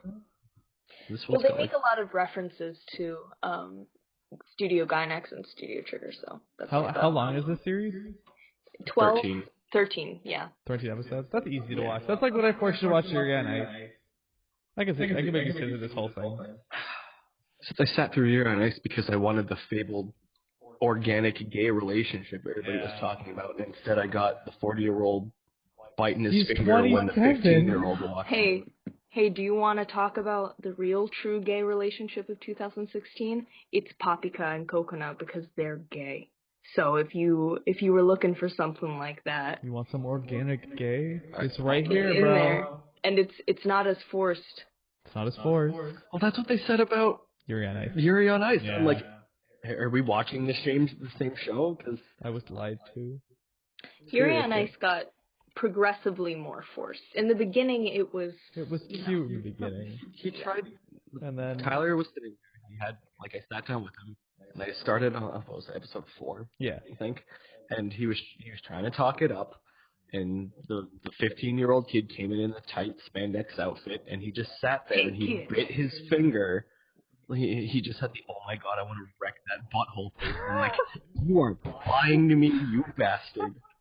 I tried. But like, you telling me that these characters and flip flappers are gay makes a lot of sense, because all of these images on Google search are just, they look exactly like that, and I'm really hoping it's not pandering. It's just like, the Japanese and how all their girls like each other. So, well, they never straight out say it, but like, So it's not like some Legend of Korra nonsense at the end. There's something like gay. Yeah, no, it's not like that. It's a slow build up, and nothing ever comes of it. But at the same time, you know that they love each other, so it's okay. I'm so sorry, I got way off track talking about flip flappers. That's what I wanted. That's the point. These are the answers I was searching for. Oh. But this is like, we asked you for your taste in anime, and you gave me a very weird answer. Well, yeah, I like silly things, but I also like serious things, and I like things that are beautiful. So, beautiful shows. I like things that are beautiful. I like Yoko and Nia because they're beautiful. Yoko? Yeah. Yoko? I liked conservative teacher Yoko. It was hot, but in a subtle way, and I was just like, I appreciate that. It was a step up from the beginning. And then Nia was naked. Nia was fine. Nia did nothing wrong. Nia did nothing wrong. Hashtag, she did nothing wrong. Simone had like a leather corset, and he was like, big 3-star sunglasses. Cool. No, it's just not like wearing clothes. No, the hottest one was Buddha when he turns into a human. Come on, guys. Okay, yeah, I forgot all of that. Awaken the furry. Awaken the furry. I was fine. No, that was and they ate it. Just leave it at that. Yep. I liked Buddha. I liked Buddha until he was a human. Then it got weird. Yeah, that was about when they jumped the shark, but then they fixed it. They fixed it well enough. Well, they're jumping the shark again because they're like, isn't that rumor going around that they're rebooting it or they're doing a new one, like a sequel? And I'm just like, don't touch it. Yeah, don't ruin it. I don't know what they could do. There are shows you just don't touch. You just leave them alone. The creator of Cowboy Bebop's like, it's fine as it is. To do more would, don't. Just enjoy it again if you want more. And then, the videos that came out, they were just recapped part 1 and part 2. They added a little more. That's perfect. The movies? Yeah. I just got those on DVD the other day in the mail. They are fantastic. Yeah. I wanted to know what they were like because I know they redo a lot of the action scenes. Yeah. And then there's like Nia and Yoko get their own mechs, but they're like sexualized mechs with boobs. So I want to see them. That must have been in the second one. Yeah. Because I watched the first one and I didn't see that. I haven't watched the second one yet. I don't know what I'm waiting for. It's just like I don't want to open the box. They're in the final fight scene. Like all of a sudden they're there. I don't know. With boobs. It's important. Yeah. Plot. Like a Sailor Gundam. Sailor Gundam? Oh no, I lost my train of thought. Well, a lot of your... I'm going to use it as a segue because I feel like now's a good time to mention that your personality and probably your taste in anime kind of showed, and maybe your love of memes kind of showed in the video that introduced us to you. So in an attempt to get to know you better, we asked you about that sort of thing, but then I'm recalling we were first introduced to you because you fed macaroni and cheese to Xander, who was a piece of paper on your chair at your dining room table. He's behind me right now. Let me get him 1 second. I'll be right back. Oh boy. Special guest Xander. I wish we had a way to show this to anybody watching the YouTube version. Here we go. So I have him framed here. What? Why? So this is the original Cheese Boy Xander, and he's got the Whoa! All right. It says when it was filmed on it. Wait. This is important. There you go. Okay, you can get the idea. Cheese Boy Xander, established. That's hilarious. Why did you frame that? Because I wanted to, like a big meme. And Potty training award. Yeah, he's got the party birthday boy. What is this? What is this meme? So little known secret, but I guess the people on the podcast will know too. And I'll send you a picture of this if you want to put it up on the screen. Yes, please. There is a hidden Cheese Boy Xander that was never put on my channel. Oh, deepest lore. Yeah, deepest lore. I think I'll put it, if I ever make a Patreon, I'll make it like the highest Patreon reward. Like you get access to this video. Yeah, seriously. 100% bot. I almost want her to give. If you clicked on this on YouTube, you've obviously seen the thumbnail by now. But we had our Nobi Noodle avatars get the Cheese Boy Xander treatment. Now I want her to send those back to us with the same level of dedication, framed, stained, given big boy Never award. forget Claire. Just frame them up on our new office wall. Yep, we'll show them and we'll be like, thinking of you. Remember that one time? Oh, wait. If you guys want to. Maybe for Christmas I'll ask to send you money so you can give me one of Marth. Okay. I can do Cheese Boy Xander commissions, like how sometimes people on Patreon do, like, oh, I'll make a special ASMR video just for you. I'll make you a special Cheese Boy, whichever Fire Emblem character. Oh man, now Tharja can eat that mac and cheese. It'll become a fetish. Can I order 16 marks? Just line the wall with them. It's modern art, guys. Yeah. It's modern art. Sometimes I wonder why I even wake up in the morning and your eyes open up and that's the first thing you see, 16 stained Marth photos. And I remember why. Lining my wall. I take down my family photos and I just put those up. Covering the windows. Yep. You can't get out. You can't get out. One in my car, one at the office. Mm-hmm. This is scary. We've gone too far. Well, but let's try to get ourselves out of that rabbit hole. All right, so Okay. that video was was one of the reasons, I think it was the reason why we wanted you on here, because right. It was just enough meme for Tyler, and it was just enough Fire Emblem for me, and it was just equally weird all around. Can we jump a shark real quick? And then we're going to talk about YouTube in a little while. The reason you stuck out among other YouTubers was that video. I was like, what a meme. God bless. Well, I'm glad. I don't know what attracted him to it in the first place, but when he showed me, I was just like, I can't stop watching. It was enticing. It wasn't offensive. It was just like, no one has ever done that, and if they have, I haven't seen it. Yeah, just like, and you take the Fire Emblem. So I like this. Well, I'm glad you guys liked it. It was like a siren call. That was my first post, and I was really Where's your growing up award? Where's your big boy award? I know. Well, actually, the potty training award, we got both of that. I wore that in the secret Cheese Boy Xander video, but I wanted that one for myself.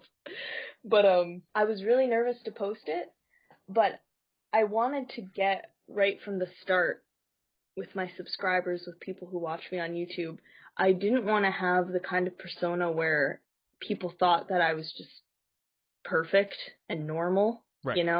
Because a lot of YouTubers do that nowadays. Like, you watch any of those, the beauty makeup guru people. They always have the newest products. They always look fantastic. They never make any jokes that could be taken offensive, at all. Nothing is wrong with them. They're always happy. But I wanted to throw a little bit of spice in there, if you will. Spice? Because I do get a lot of inspiration, and I do get a lot of laughs out of people like iDubbbz and Filthy Frank and Max Mofo, those people, and that is a part of me. So I wanted to share that, and I felt like by making that video, I could connect with the Fire Emblem community in a way that only I could. Hang on, did she say iDubbbz? Yep. Yeah. You're gay, and I'm done. I am gay. I'm gay. He hates the "I'm gay" meme. It's his favorite. Yeah, it's a little bit overdone now, but it still gives me a chuckle. You don't understand. But bro, there'll be days. I have crippling depression. Shut up. Shut up. All right, I'm shutting up. Before we had cable back, a nightly thing Yeah. would be for Tyler to come home, turn on the Wii U that has magic internet, and we would just sit there. I'm not joking. We'd watch it like 5 hours of memes. And I want to say a third of every one of those 7-second memes was a spinoff of I'm gay, or I have osteoporosis, or I have crippling depression, and it gave me crippling depression. I can't. See, I don't know if you've ever been to the Memery. It's a very good collection of memes on the internet. No, I haven't. It is a great YouTube playlist, and you should check that out. Okay. Such great hits as Shoddy I Don't with Kermit. Oh, I've seen that one. Yeah, That one can stay. that one's the 10 best.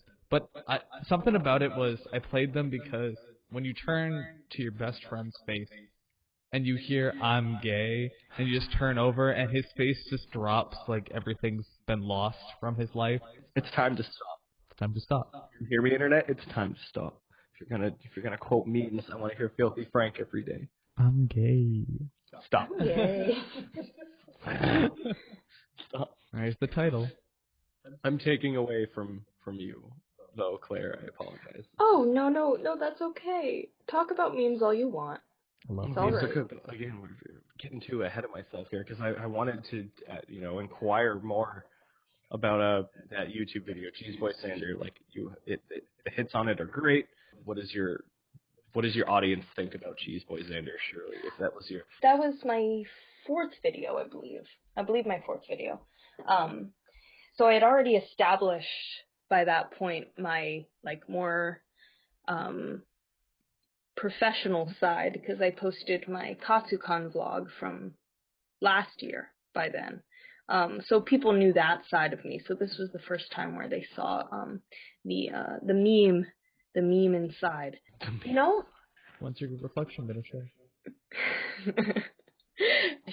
That would be a really great parody video, just There's changing the it collab. Bart Baker style. Perfect. Really bad. Yep. We're just all gonna be like, when will my... Well, it's gonna wipe the mirror down, and there's the meme. Mhm. There's our meme. It's a really bad meme. Oh, no, we're gonna put you in a green suit.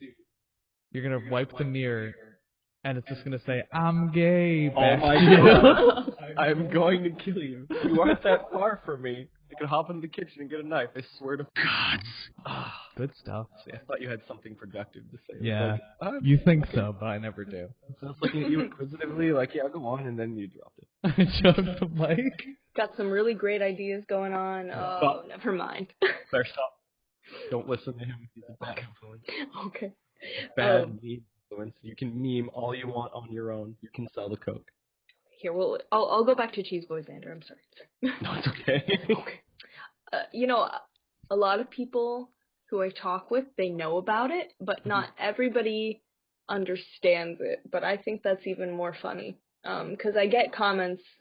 I rarely get mean comments. I'm really lucky for that. Really grateful for that.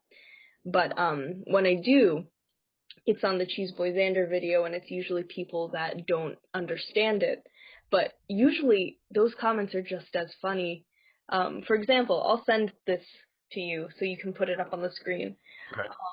My favorite comment that I've ever gotten was a person saying, I don't know, she thinks too much about Xander. She needs help or something like that. You would think that I would remember it, but what's funny about it is the person's name, the username is like the anime otaku 99 or something like that. So I just sat there laughing because it was just so ridiculous. So yeah, not everybody gets it, but it's funny when they comment on how much they don't get it. I'm looking at the thumbnail right now. It is your second most viewed video for good reason. You look at it, you're just like, what's happening? So I guess I understand where they come from, but The siren song, bro. I think it's funny too because I really look like I'm a lot younger in that video. It's not even like it's the whole thing. Art. It's a fever dream. It is a kind of art, but now I'm sitting here like I'm some sort of in at an art gallery. I'm just like trying to analyze. You're an art connoisseur. I'm a Fire Emblem meme connoisseur, and I'm trying to figure out what thought process you had when you posted this 9 months ago. I'm like, what made you go that day? You're just like, I'm gonna put Xander's face on a chair. I'm gonna feed him like a good boy. And why you opted to give him water over like soda or juice? Was he a bad boy that day? Maybe, yeah, he didn't get a lot of food that day. He needs some sort of goodness to balance out the cheesy badness flowing through his arteries. I just don't. And then the heart sparkling emoji kind of bring the whole thing together to this cringy but enticing. Yeah, it's an aesthetic. It is. This is meme aesthetic if I've ever seen one. This is the convention fan fandom. This is how things get ruined. This is how that's dead. I'm the beginning of the end. Is that for Fire Emblem? Yep. Yeah, for the Fire Emblem fandom, I'm bringing about the apocalypse. You get a character named after you. Well, actually, like mac and cheese.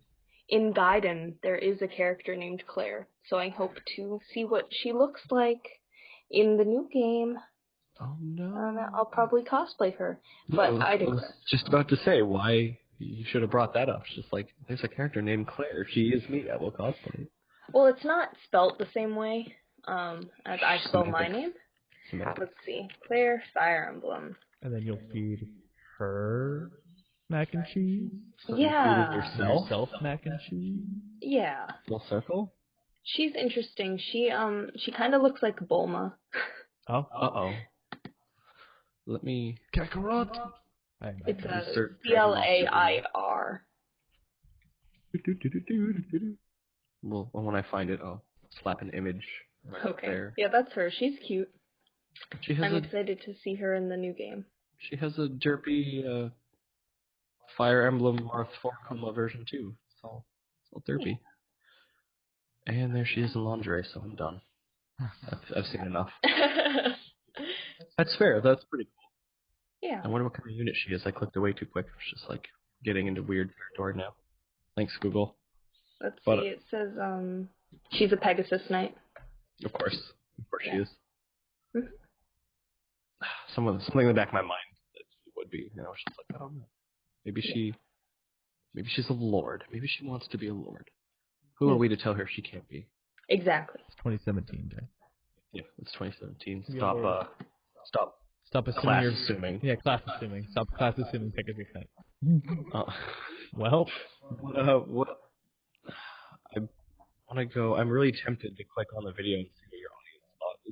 Do you think your audience stuck around because they saw that other side of you when it came to Cheese Boy Xander? Like there was more to you than just a chick wearing sunglasses and the rest of these thumbnails. It's just like she's got that weird, like she's got that aesthetic. Yeah, she's got that. I hope so. I know a few people who commented on that video and they said, like, once I saw this, I subscribed. And then, they have gone on to then comment on my other videos and be like, I love that weird moment, I love that moment. And that really gives me a lot of confidence because sometimes I'm like, will anybody else think this is funny except for me because I'm so messed up? But people do. People do. Whoa. Is that hard for you to do, though? Is it hard for you to break out and just say, I want to do something weird, I want to do something for me, regardless of what people think? It is hard because I'm a big crybaby. Oh, no. So, yeah, I'm a big crybaby. So, I get scared about what other people are going to think. But, I mean, with Cheese Boy Xander, it definitely worked out. And then I kind of just started getting more and more used to it. In the not nearly as popular Cheese Boy Xander sequel. Also very good. Oh, thank you. There was thank a sequel? You. Oh, no, I haven't. Yeah, there's a Christmas special, but that's an Orient Christmas. Yeah. Christmas special. I'm never gonna make any more though, because I don't want to run it to the ground. 2 is good. Please people wanted to. How about 5 sequels? So, like, you did this in 2016, so that means in 2026 you have to do the remake, but with whoever is popular at the time. Okay, we'll do that. You have to give them, like, tomato soup instead. Well, I'm sad now because I don't want to spoil it for the listeners, but we had that idea For Claire. Oh no, you can't say I anything. can't say anything? You don't, okay, I you won't don't say get to anything. say a word. Say a word. Just know we had a collaboration in the works, and Yeah. just leave it at that. Yep. I don't think Claire knows unless No, it's a secret. Yeah, I don't know about It's a secret. There you Okay. go. You heard it from his mouth first. We had some ideas that we wanted to run by you, but that's for a later date. That's for after. Yeah. Yes. Keep checking back. Okay. We'll do. The listener too. Just like, you curious now? We put that bug in your ear. Stay tuned for more. Memes. Mm-hmm. Stay tuned Yes, next stay week. tuned for more memes. More memes, more fun, more action. Nope, I lost it. Same meme time, same meme plate. Scene. Other than Cheese Boy Xander, like I see some other stuff you've done here. Like you hopped on Pokemon Go. You continued with Fire Emblem, which is good. You stuck to your guns. Do you have any like other experiences with YouTube in your audience that you wanted to like perhaps touch on for your listeners, thinking maybe they'll break out of their own shell, get weird? Any other like advice you wanted to give? Well, definitely. I mean, I said it before, but like, of course, I was afraid to do it in the beginning, but then it got easier and easier. So my best advice would be to really not worry about it, because I mean, you see the horrible things that some people post, and they get away with it. So I'm sure that your ideas, people will like them. Ravioli. I think a good example, not necessarily with YouTube, but when I was at Katsucon, Tyler, when you were in the artist alley, did you see the one booth that had like xenomorphs from Alien? There was this art booth that was so amazing. They had art prints of a xenomorph, but it was pink and in a maid outfit. Okay. Yeah, so I got it. I got it because I loved it so much. And I sat there and I talked with the artist because everything they had, they're called Ouija for anybody who's interested. Ouija. Spelt like Ouija, not Ouija board, like Ouija as in Luigi. Yeah. That kind. But everything they had was so not out there, what you would ever see in an artist alley. I was like, this is awesome because this is my aesthetic. Definitely a xenomorph in a maid costume is my aesthetic. And they had like little face huggers, but they like were pink and had like hearts, and it was so good. I spent a lot of money at that booth, but I was like, yeah, I'm really impressed, and I'm really happy that you put such crazy, wacky things at your booth, because I never see things like this, but this is me. It's so cool. And they were talking about how they never thought that anybody else would love it, or like their work, like their aesthetics, their creepy ideas, their creepy cute ideas, if you will. But they put it out there one day and everybody loved it. Yeah. So the same thing can be applied to YouTube. If you have an idea and you're like, oh, nobody else is going to think this is good, nobody else is going to think this is funny, it's too weird, I assure you that there are other people that think just like you. You just have to wait for them to come. And when they do, they're loyal because it's the same thing as me and that artist. Like, I bought so much of their stuff because I was instantly like, this is so weird and nothing I've ever seen before, but it's awesome. It's different. Yeah.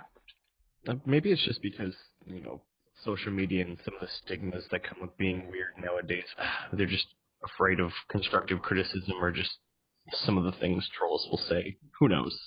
It's always what we tell Tyler. It's like, whatever you're going to do, you do it for you, and if other people like that, then they will come. Mm-hmm. And then you will revel in that shared interest of feeding mac and cheese to Fire Emblem characters. I don't know. It's all its own aesthetic. Yep. Yeah. So it's good. It's good advice to give somebody, especially for people who are just starting out. So wait. Is our Monday motivation going to be between all of us? Keep it to your aesthetic. Yeah. Don't give I a flying. guess so. Yeah. Always. Even if things aren't going, the way you want it, it's just like you put it out there, and people are gonna. There are people out there who are gonna dislike it. They're gonna dislike it. But as long as you are satisfied, as long as you can continue to share that experience with others, then let's go. The people will come to you, and then you'll feel really great about it because look at you, you've created a community based on your weirdness and your shared aesthetics. Yeah. Although I will probably not look at another box of mac and cheese the same way. Yeah. For better or for worse. Yeah. I still eat mac and cheese all the time, though, so. All we think about is Xander when we see it. We're just like, remember Claire? There we go. That's wild. Nintendo, Kraft mac and cheese. Hit me up if you're listening. Collab. I would love a sponsorship collab. deal. A collab. We'll collab. I would love a paid video where I don't know, feed a lot of mac and cheese to a lot of different body pillows. I would do that. Just let me know. The Cheezosaurus Rex clad in armor standing on a hill looking out into the valley beyond. He sees an enemy army approaching, and it's led by Marth and Claire. He's like, "Your time has come." Jeez. And just noodles and cheese wedges just pop up, and they're all clad in armor. And yep. Marth is like, "Insert Japanese here," and Claire's like, "I agree, charge." And they just collide, and bam, YouTuber shapes mac and cheese. But he's not even saying the right thing in Japanese. He's saying like, I don't know, something really silly. Gibberish. Yeah, just gibberish, not even real Japanese. Can I find the bathroom? He sounds really intense, but if you translate it, he's just saying like, "Make sure you refrigerate your leftovers." Use Tupperware. Microwave for 3 minutes. He's just saying the instructions on the mac and cheese. The instructions. The ingredients. Put it in the microwave for 3 minutes. And you just go along with it. Yep. It's Fire Emblem Craft brand mac and cheese, shaped like your favorite Fire Emblem characters. Perfect. There you go. The collab we never thought we wanted. Mm-hmm. And now we have. Next time we talk to Claire, she's going to be too busy to come back on the podcast. She'll be too busy voicing the next character in Fire Emblem and doing mac and cheese collabs. Making mac and cheese shaped Mars characters. It's like I don't need those cretins anymore. I'm above them. My aesthetic has ascended. I'm gonna be in every mile of your grocery store just you're going places, kid. That's right. Thank you. Is she crying? Did we break her? She's touched. Yeah, it really touched me. Thanks so much. You're welcome.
Nerdy t-shirts, Hot Topic, Newbury Comics, Thinky. Who does not like a nerdy t-shirt? NoBeNoodles.com/store. Who gives a dick, am I right? If you don't mind talking about YouTube a little bit more, what's been your experience with YouTube? Like when you started, has it been tough? Was it easy to start off with? Oh, yeah, it's definitely been tough. 'Cause I'm an overachiever.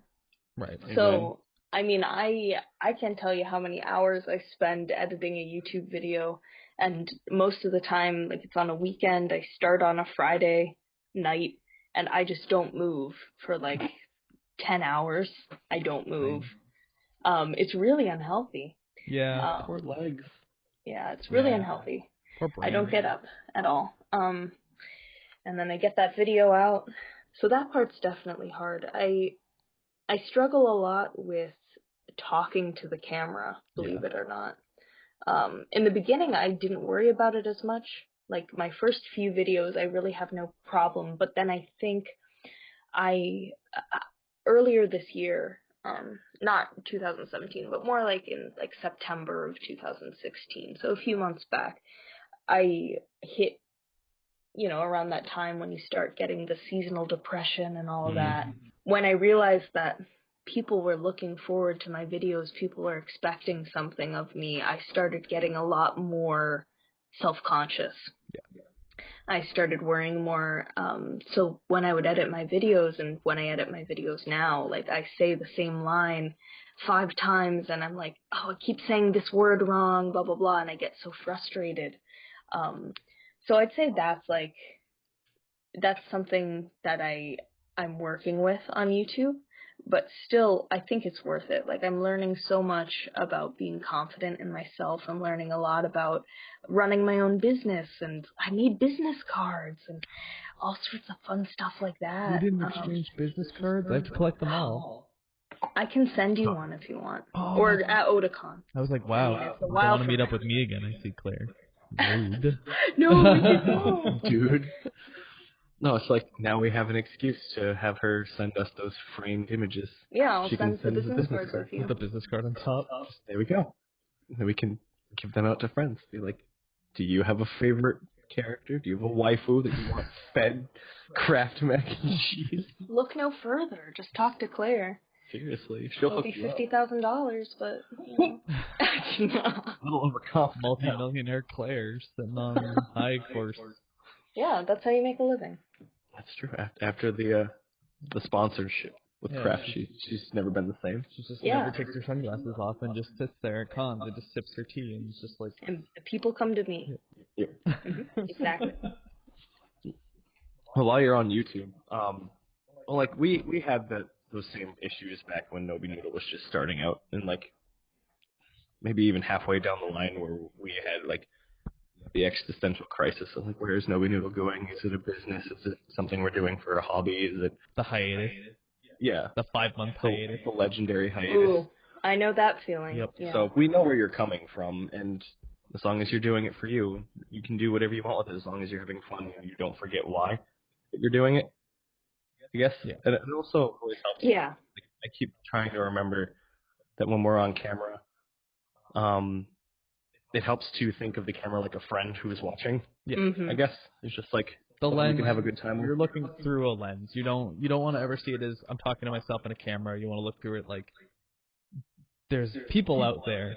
Like you're talking to a panel of people or a friend or you're discussing something with somebody. It's you on camera. It's like, and there are a lot of times like when we're filming even now where Tyler's having a tough time just doing something by himself and he just can't get his mojo, can't find his stride, and I just come in and I offer like a different way of looking at it. I'm just like, just calm down, dude. You're thinking about it too much. Just have fun with it. And then he pumps out something that we both think is really quality, and sometimes it just helps to have a second opinion, a third opinion, or think of the camera as a friend, or you're doing it for friends first, and then other people will come in later and see what you're doing. It's just things to think about going forward. But while we're talking about YouTube, I also wanted to get into the technical aspect of it, because YouTube is sometimes and it makes me, YouTube, and they're YouTube heroes, and there are always rules, and they're copyright here. They're like a technical side to YouTube that you didn't enjoy, or stuff you've had some problems with, like uploading or whatever. I've never really had a problem with uploading because thankfully my internet is pretty good. But I live in constant fear of getting a copyright strike. Even if something doesn't even have anything that could be copyrighted, I'm still always afraid of it because, as we've seen over the past few months, the only way you can get out of that is if you're a big channel. Like, your channel will get shut down if you don't know the right people. And I get worried, especially with the gaming stuff, because, like, my good friend Chris, his channel is Count Christo. He did a bunch of... No, don't worry about it. I'm being an idiot. Okay.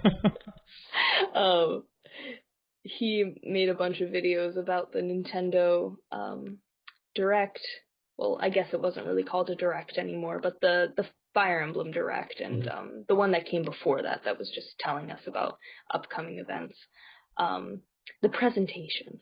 And he got copyrighted by Nintendo on every single video. Copyright.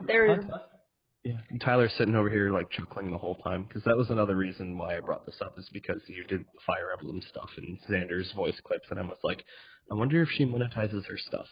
I wonder if she got flagged or copyright struck from someone. No, I never have. I don't think I'll ever monetize anything until I get to like 10,000, 20,000, but that could be years from now. But definitely not Cheese Boy Xander, because I would get copyright strike. You can't monetize Cheese Boy Xander. That's priceless. Oh my God, dude. Yeah, wow. I can't let it go. That was good. I don't know how I feel about monetizing videos, because honestly, like, I check my I'm blanking on the name of it. The website where you type in the YouTuber's name and it tells you how much money they're making. Social Blade, yeah. I'm sorry, I'm like freaking. I looked at my Social Blade and it told me that I'm making $600 a year on YouTube. I'm like, oh wow, am I? Am I? Am I not? Which obviously I'm not. But that's not a substantial enough amount. I feel like a lot of YouTubers now just do it because they know that they can get money. Because obviously, if you're KC9 stat, you're making tons of money. If you're a YouTuber like with over 1 million, yeah, you're making some good money. But personally, I tend to get annoyed by the ads, especially most of them you can't skip anymore. Yeah. Like, they're 10 to 20 seconds and you can't skip them. And I only feel okay with the ads if it's a YouTuber that I really love. So I'm like, okay, I'll watch this ad for you. But commentary, I don't know. I was going to say, like, the reason I feel like our videos are monetized, and I don't want to seem like a god now. Oh, no, it's okay. I understand. Is it keeps us... I think it keeps me on my toes, because I know that it could be copyright claims if there was something in there. So I'm always trying to think of something not copyrighted to do. It has to be original all the time. Yeah. It also, I don't know, it's something you don't pay attention to after a while. I mean, like, it's an ad, it's commercial, there's a reason here, I don't really know. It always keeps me on my toes. But I do see what you're saying, where it gives you the added pressure to make something quality, as opposed to just putting out shit. I guess it's just personal preference. Yeah, it's a personal preference. It doesn't, like, if you don't do it, awesome, there's no ad. A lot of people have ad blocker anyway now. So. Yeah. That's true. But, like, you look at Claire's content, and she has some quality stuff, so she probably make some decent numbers if she were to monetize her stuff. You would get in trouble with the copyright stuff. Right. Yeah. When it comes to other companies, they're kind of lax. There are some indie developers like Devolver Digital. They're just like, please, absolutely use our stuff. Word of mouth is like the best way to advertise ourselves, other than the internet. And we love our fans. Nintendo's just like, you're not allowed to. Stop Marioing. Gods. We'll get them. You'll go to court. Everyone's different. We kind of derailed hard, huh? Yeah, we got off about mac and cheese and... Well, like, you know what you do when you derail? You talk about memes. Yeah, exactly. That's why I'm worried. More memes. That's what it always comes back to. No, I think my other bounce point was going to be, what was your best experience after you started YouTube? Like, what's it gained for you? If that makes any sense. When I got recognized. That's always exciting. At a con. This really, really cute girl, her name is Nada. We're friends now. So hi if you're watching. Shout out. She came up to me at a con, and she's like, "Are you RobotPizzaParty?" And this was when I probably only had like 300 subscribers, so it was a really slim chance that she would know who I was. But she was so kind. And she's, I really love your videos. I've been watching you since your first video, and by that I mean I only had like 4 videos, but it still meant a lot to me, and we took a cute picture. Maybe I'll send that to you. You can put it up. It's Excellent. real cute. Excellent. Yeah, we'll show that on the YouTube version. I'll see why not. Yeah, and it was really humbling and made me feel like it was worth doing YouTube because I could make people happy. Warm fuzzies. Yeah. And something similar happened at Katsucon. These girls, Air and B are their names. I met them on Sunday, right as I was loading up my car. They come up and they're like, "Oh my gosh, RobotPizzaParty, we've been looking all weekend for you, and we were kind of scared to come up to you, but they made me a bracelet, with the letter beads, and it says RobotPizzaParty on it. Excellent. And I've been wearing it the past few days. I'm not wearing it now, but I see it. It's on my dresser over there. And that was the same kind of thing where putting a face to a name of like somebody who comments on my videos and stuff like that is a really cool experience. And knowing that I'm affecting somebody and making them happy is awesome. You have a regular. Mm-hmm. Good stuff. All I can think about is they need a third B, so it's Air, B, and B. And V. It'd be perfect. That would be funny. Well, it's always nice to see returns, I suppose. I wasn't there at the Queen City Kamikaze, which is a thing that goes on out here every winter. Tyler did a panel at the one I couldn't attend, and I guess it was a full house, and everyone had known us by then in that area. That's cool. So, some guy wanted my tie from the audience, and I threw it at him. I'm just like, keep it. I don't want it. Material possessions. Oh no, what have I become? But it's, you keep at it. You just keep doing it for fun, and people come.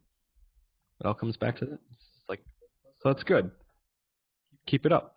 Don't stop till you get enough. Don't stop Don't memes. stop till you get enough. Don't stop. Did you say don't stop the meme? Don't stop the memes. Don't stop. What's your favorite meme? Favorite meme? Kermit.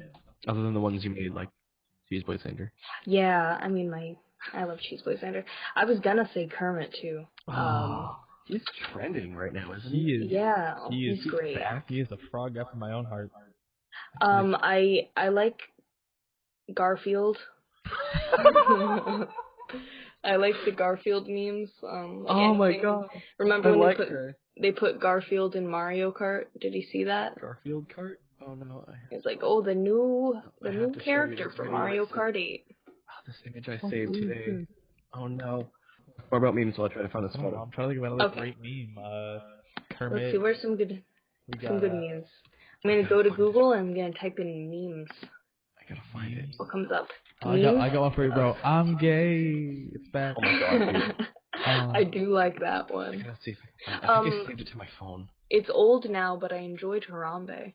Who doesn't enjoy Harambe? Yeah, I was gonna go into that. There was when a it hat. was nice and fresh. There was a hat at Katsu, one of those embroidered hats, hats that just said Harambe on it, and it was $40, and I was like, purchased if I had money. Would have been good. I think I found it. All the image quality is terrible. Back when like Windows 95 and Windows 98 were the big thing, there was this Sega PC game called the Sonic and Garfield Triple Pack. Oh, I saw that. I saw that to on advertise Twitter it, a few days ago. They're just like the two biggest stars in gaming are here in one enormous action pack, and I'm like, excuse you? And it's just Sonic and Garfield. Both posing. I found the box art. It's so dumb. I'm gonna put it in chat. And then I'll put it up for the viewer to see. But like, it's so dumb. It's just like the fact that they bothered to get Garfield in a pose similar to Sonic's. It's just really entertaining to me. There it is. And then that somebody should hunt it down and do a let's play. Excellent. No. In the same thread they found it in, though, they had like good photoshops of they took out Mario from Mario and Sonic and they put in John Cena and they put in Garfield and then John the same Cena, thing. Remember that? Yeah, and then they put him in like Yokai Watch. There was John Kai Watch and Garf Kai Watch. It's just like whatever John Cena is in. For some reason, Garfield is also invited now. Claire, did you say Garf? Garf, Marf, Garf. Garf? Now There it is. Oh my there god, it is. Garf and Marf? Oh, there's a Photoshop coming on. Yeah, baby. Make it, I'll put it somehow into the thumbnail picture. He can be watching in the background. Please, let Garf watch. Garf's naughty like that. Oh, wait. There you go, bro. Garf's watching. That's horrifying. Here you go, Claire. You can slap this in one of the windows in your house with Photoshop. He's always watching. Because Garf's watching. He's Caught in the ass. Oh, that's a classic, isn't it? Limited My edition favorite. Garfield book inside. Yeah. Oh, for sure. But Harambe, like, I don't know if you enjoy talking politics or you're into politics at all, but like, are you at least the smallest bit hurt that a good chunk of our American people tried to vote Harambe as the next president? I heard about that. I heard he got like 10,000 votes or something. Yeah, something like that. You're just not. Are you not at all disgusted? It's pretty bad. Pretty bad that happened. Proud. Yeah, it's a little funny. Proud. I don't know. The fact that memes like drove this last election, like, whoever could meme the best was the one like primarily in the eyes of the public. It's just so irritating to me. It just keeps showing me how much of an evil, dark, amorphous blob the internet is becoming. It's slowly oozing out of every orifice of electronics, and it's going to start dictating how we go about life and interacting with others. And we're going to become Black Mirror. That's all it is. I had a point and lost it. Same. Meme. Maybe I'm just not hip with the times, but I don't feel like a dead gorilla was going to make a good president. I do. I don't know. Maybe, honestly, like, it probably wouldn't have changed anything, but it does make me a little mad because if those people hadn't voted for Harambe, maybe we wouldn't be in the mess we're in right now, you know? Yeah, that's true. Like, no one would be deported. We'd have anime. We'd have Happiness. Happiness. yeah, and people not sitting in an airport, not being able to go home. That wall, our tax dollars. I don't know. I mean, like, nothing would have happened. We would have had 4 years of nothing if Harambe got voted president because Harambe's dead. So what are you implying? We would become idiocracy, or I'm implying nothing would have happened. Just nothing. something has to happen? No, nothing has to happen. Putin makes an argument, nothing happens. We have no response. We have no opinion. We have no opinion because our president is dead. He's a dead silverback gorilla, and no one can say, "Oh God." Word. Memes run this town. Memes rub this time. Would North Korea want to fuck with a meme? No. I don't know. No one can fuck with a meme because it's not physically possible. But like, your kids, like in 2030, your kids are going to school in this history class, and they open up their history books to page 196. They're just like, 2016, Harambe was elected president of the United States and nothing happened. Yep. Or just like the fallout that occurs afterward. Like, would there even be schools? Would we send our kids to zoos? Would people roleplay the events that took place? Like instead of a Civil War Oh, that'd be reenactment, awesome. it would be the death of our great president Harambe reenactment. Every teacher is just donned in a gorilla suit. Yeah. And today we're going to teach you how to avoid the shotgun shell, or noises you should look out for, or when a human enters your enclosure, you move, or you mind your own Yeah, business. like screw lockdowns. We just have like how to avoid a shotgun from Zoo Taylor. Exactly. They're the real enemy here. Yep. Can't believe we're talking about them. How long have we been talking You about? brought it up. Let's get off of Harambe then. Well, I was going to tie into that video that was on Netflix. I don't know if it's still up, but that German video called "Look Who's Back" about Hitler being transported to current times. For some reason that's never explained, it becomes like a meme that is also capable of taking back Germany and the true power of Memes? Yeah. I've never heard of that before, but I'm gonna look it up. What's it called? Look Again? Who's Back. It's a good Look watch. Who's Back. It's really good very German. good. It's a really good German-made film.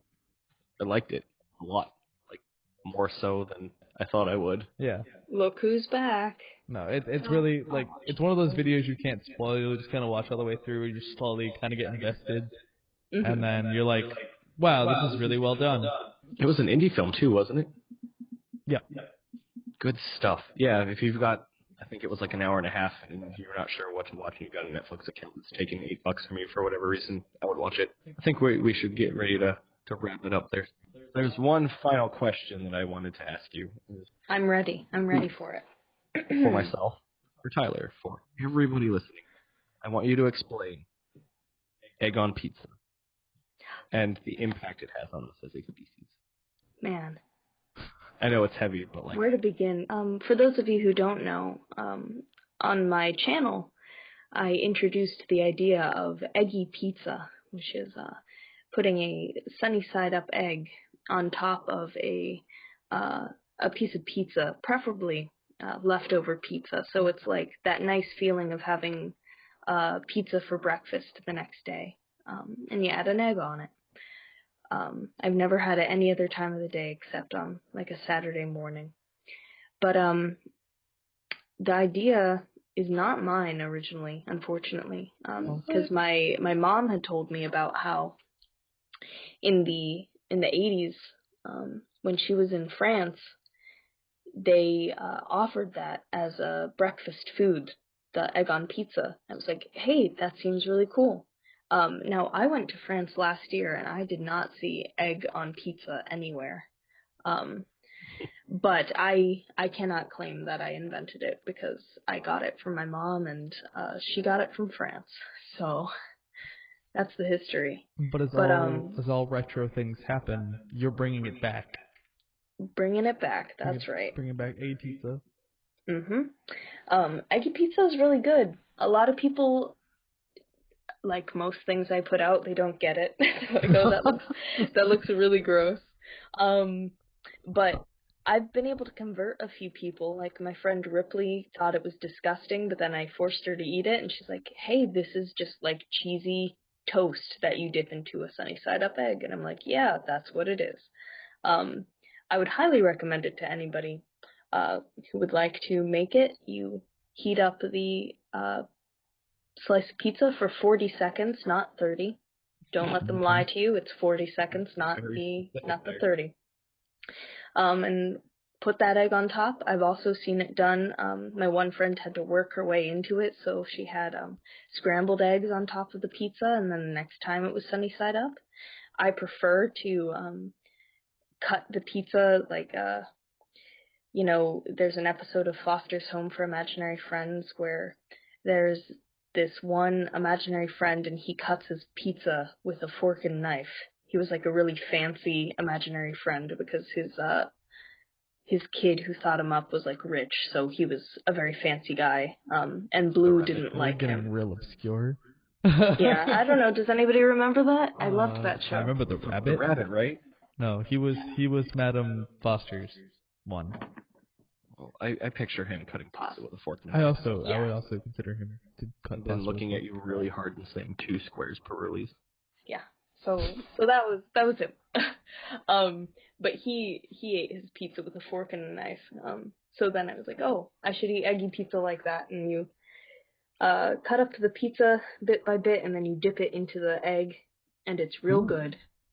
So anybody who's looking for a fancy treat can take pictures of it. Tag me in it. Yeah. I'll say, good job. I'll rate your eggy pizza. Love to see it when people eat eggy pizza because it's the best food in the world. Has anyone ever eaten in one bite? I can try that.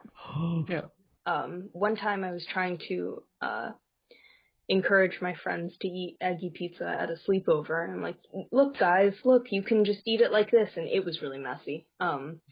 It's not the best way to eat eggy pizza, but it can be done. But for the best experience, you want to cut up the pieces because, it can be a little messy.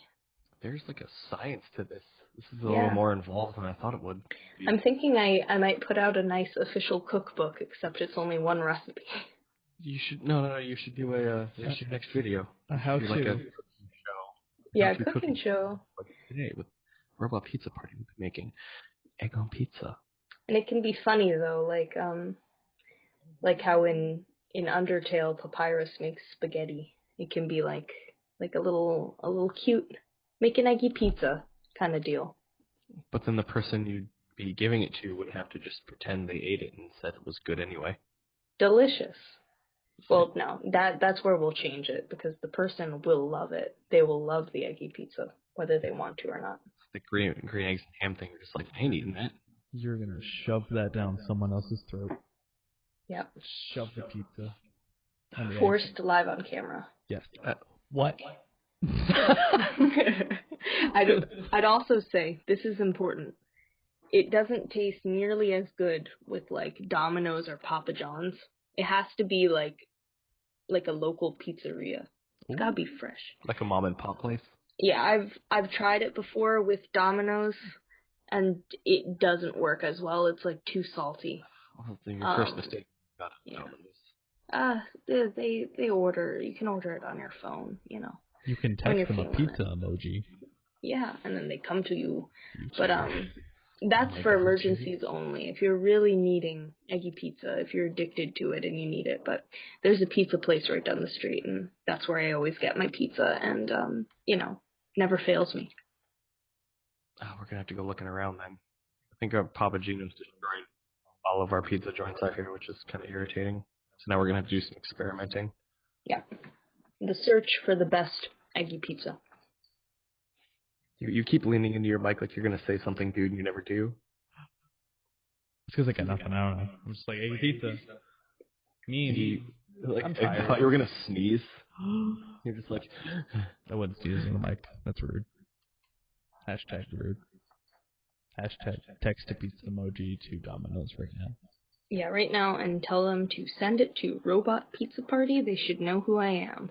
At Katsu, my friends and I were trying to see if we could, we were going to order pizza, which we did, but then we tried to see if we could get room service to bring us a sunny side up egg so we could make eggy pizza. Oh, no. But they were really strict about it. You could only order things that were on their menu, and they did not make eggs.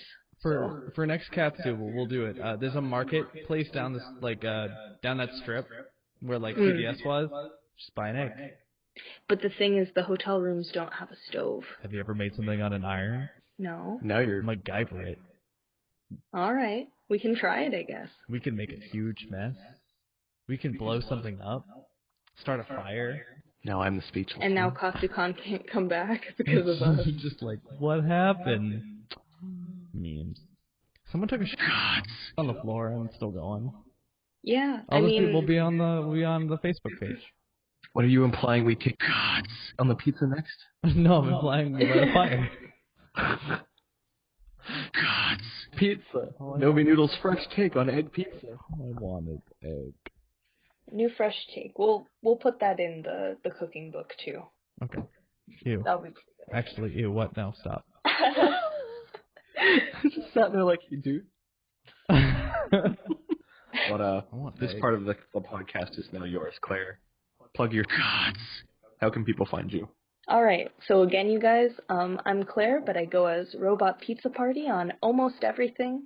I have my YouTube channel, of course. I am most active on Twitter at Robot Pizza Party. I have an Instagram at Robot Pizza Party, and that's mainly for my cosplay stuff. So if you're here for cosplay, I have all my pictures up from all of my different cons there. And I also have a Facebook page and Snapchat, both at, you guessed it, Robot Pizza Party. So if you like memes, if you like Xander, Fire Emblem, then you'll like my stuff. And if you enjoyed this podcast or would like to check out more of our content, get your fill at nobinoodle.com. From there, you can watch us on YouTube, keep up with us on Facebook and Twitter, and subscribe to this podcast on the platform of your choice. Any final thoughts there, Nobi? Meme. Nailed it. Happy meme. Happy meme. Instead of a happy meal, it's happy meme. Happy meme. Meme meal. Meme. Yum, yum, yum. Oh my god. That finally explains what that stupid, hideous, Happy Meal smiling gods thing is on TV now. It was a meme all happy along. meme. It's a happy meme. And we're done.